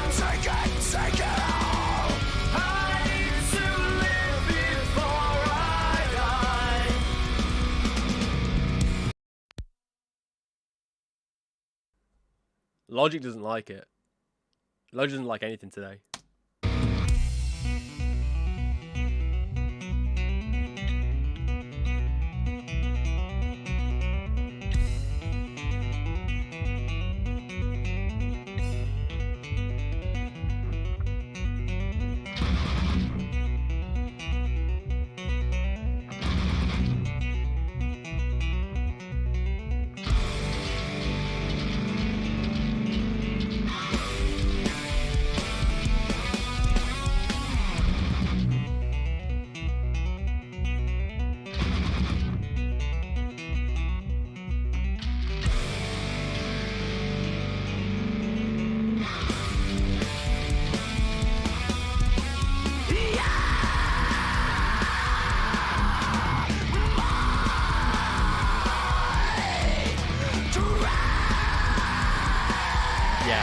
Completely way too much evil. This would be hot. I give you rivers of red. I give you hills of rose. I set you free to just get broke. I give you rivers of red. I give you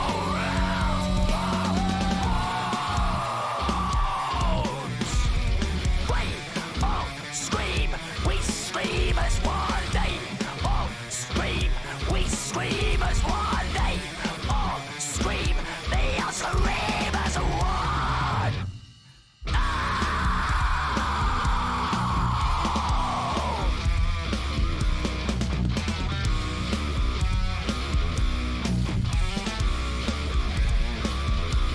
Skeletal hands reach for release. All feared of the beast. Skeletal hands reach for release. All feared of the beast. Skeletal hands reach for release. All feared of the beast.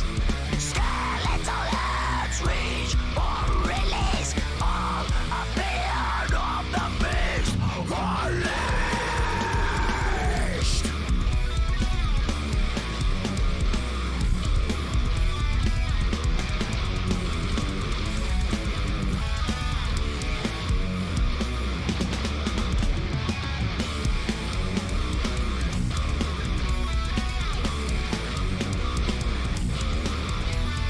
Too many riffs?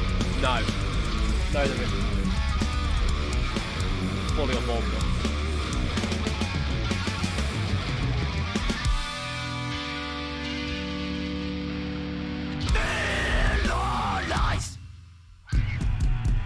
Oh, I forgot the echo on the vocals here. Oh, damn it. Hide your eyes. Realize you tell yourself the story comes to life. Recognize his skin back, his wicked crooked tongue. Find disease in us, no light. How will it reject the light? Hold your breath for deadly stars and he will not become. Realize you tell yourself the story comes to life. Recognize his skin back, his wicked crooked tongue. Find disease in us, no light. How will it reject the light? Hold your breath for deadly stars and he will not be. I need to climb out of my misery. I need to climb and claim the sky. Come on. Right at the end as well. Why don't you just go? I need to burn before I'm dead and gone. Take it all. I need to live before. I need to live before. I need to live Before I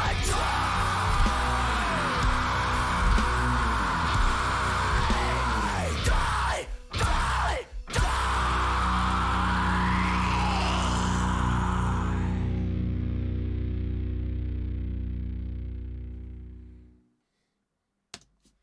Cool. Got there in the end. Okay, so just a few sort of observations that I made throughout it, of things that I would have liked to have changed or done differently, or missed. Obviously, I missed the echo on that vocal that I pointed out. Clean guitars as well. I meant to go back and automate those for that tapping section. I could probably do something more effect wise with that as well, and sort of give that a bit more character. Again, it was something I meant to come back to and just didn't really find the time to. I'd probably bring vocals as a whole down a bit. I felt like they're sitting a bit too far on top of the mix, and they're kind of burying other things a bit.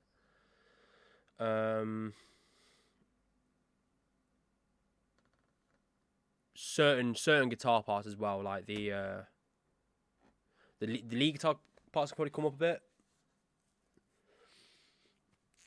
Other than that, I feel like I've done all right for the 3 hours.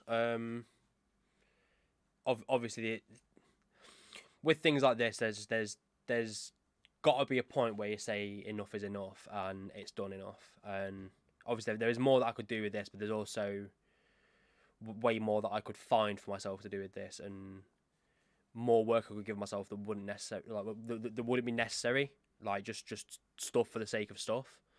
I feel like doing it in this sort of format and this sort of like 3 hour time limit, it's just forced me to make decisions quicker and forced me to sort of work based on necessity rather than a desire to mess around and try different things.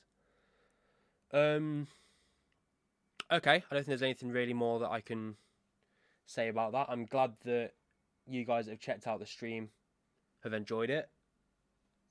Thank you, Andy. Thank you, Tom. Yeah, I think that'll do. I've not decided which songs I'm gonna mix next week. I've got a couple that I can pick from. But I'll do the unboxing stream on Monday night again, 7 o'clock. Thank you, Dave. Chonk is a big compliment. Thank you, Sean, as well. Yeah, Monday 7 o'clock. I'll have picked a song by then. And I'll be unboxing on another stream. I'll mix it Thursday 4 o'clock again. I'm just gonna try and keep it at this sort of schedule every week. I'll re-upload these throughout the week to Instagram. It's on YouTube. It's on here as well. So cool. Okay. Thank you guys for checking in. It's been a pleasure to interact with you all. Take care. See you next time.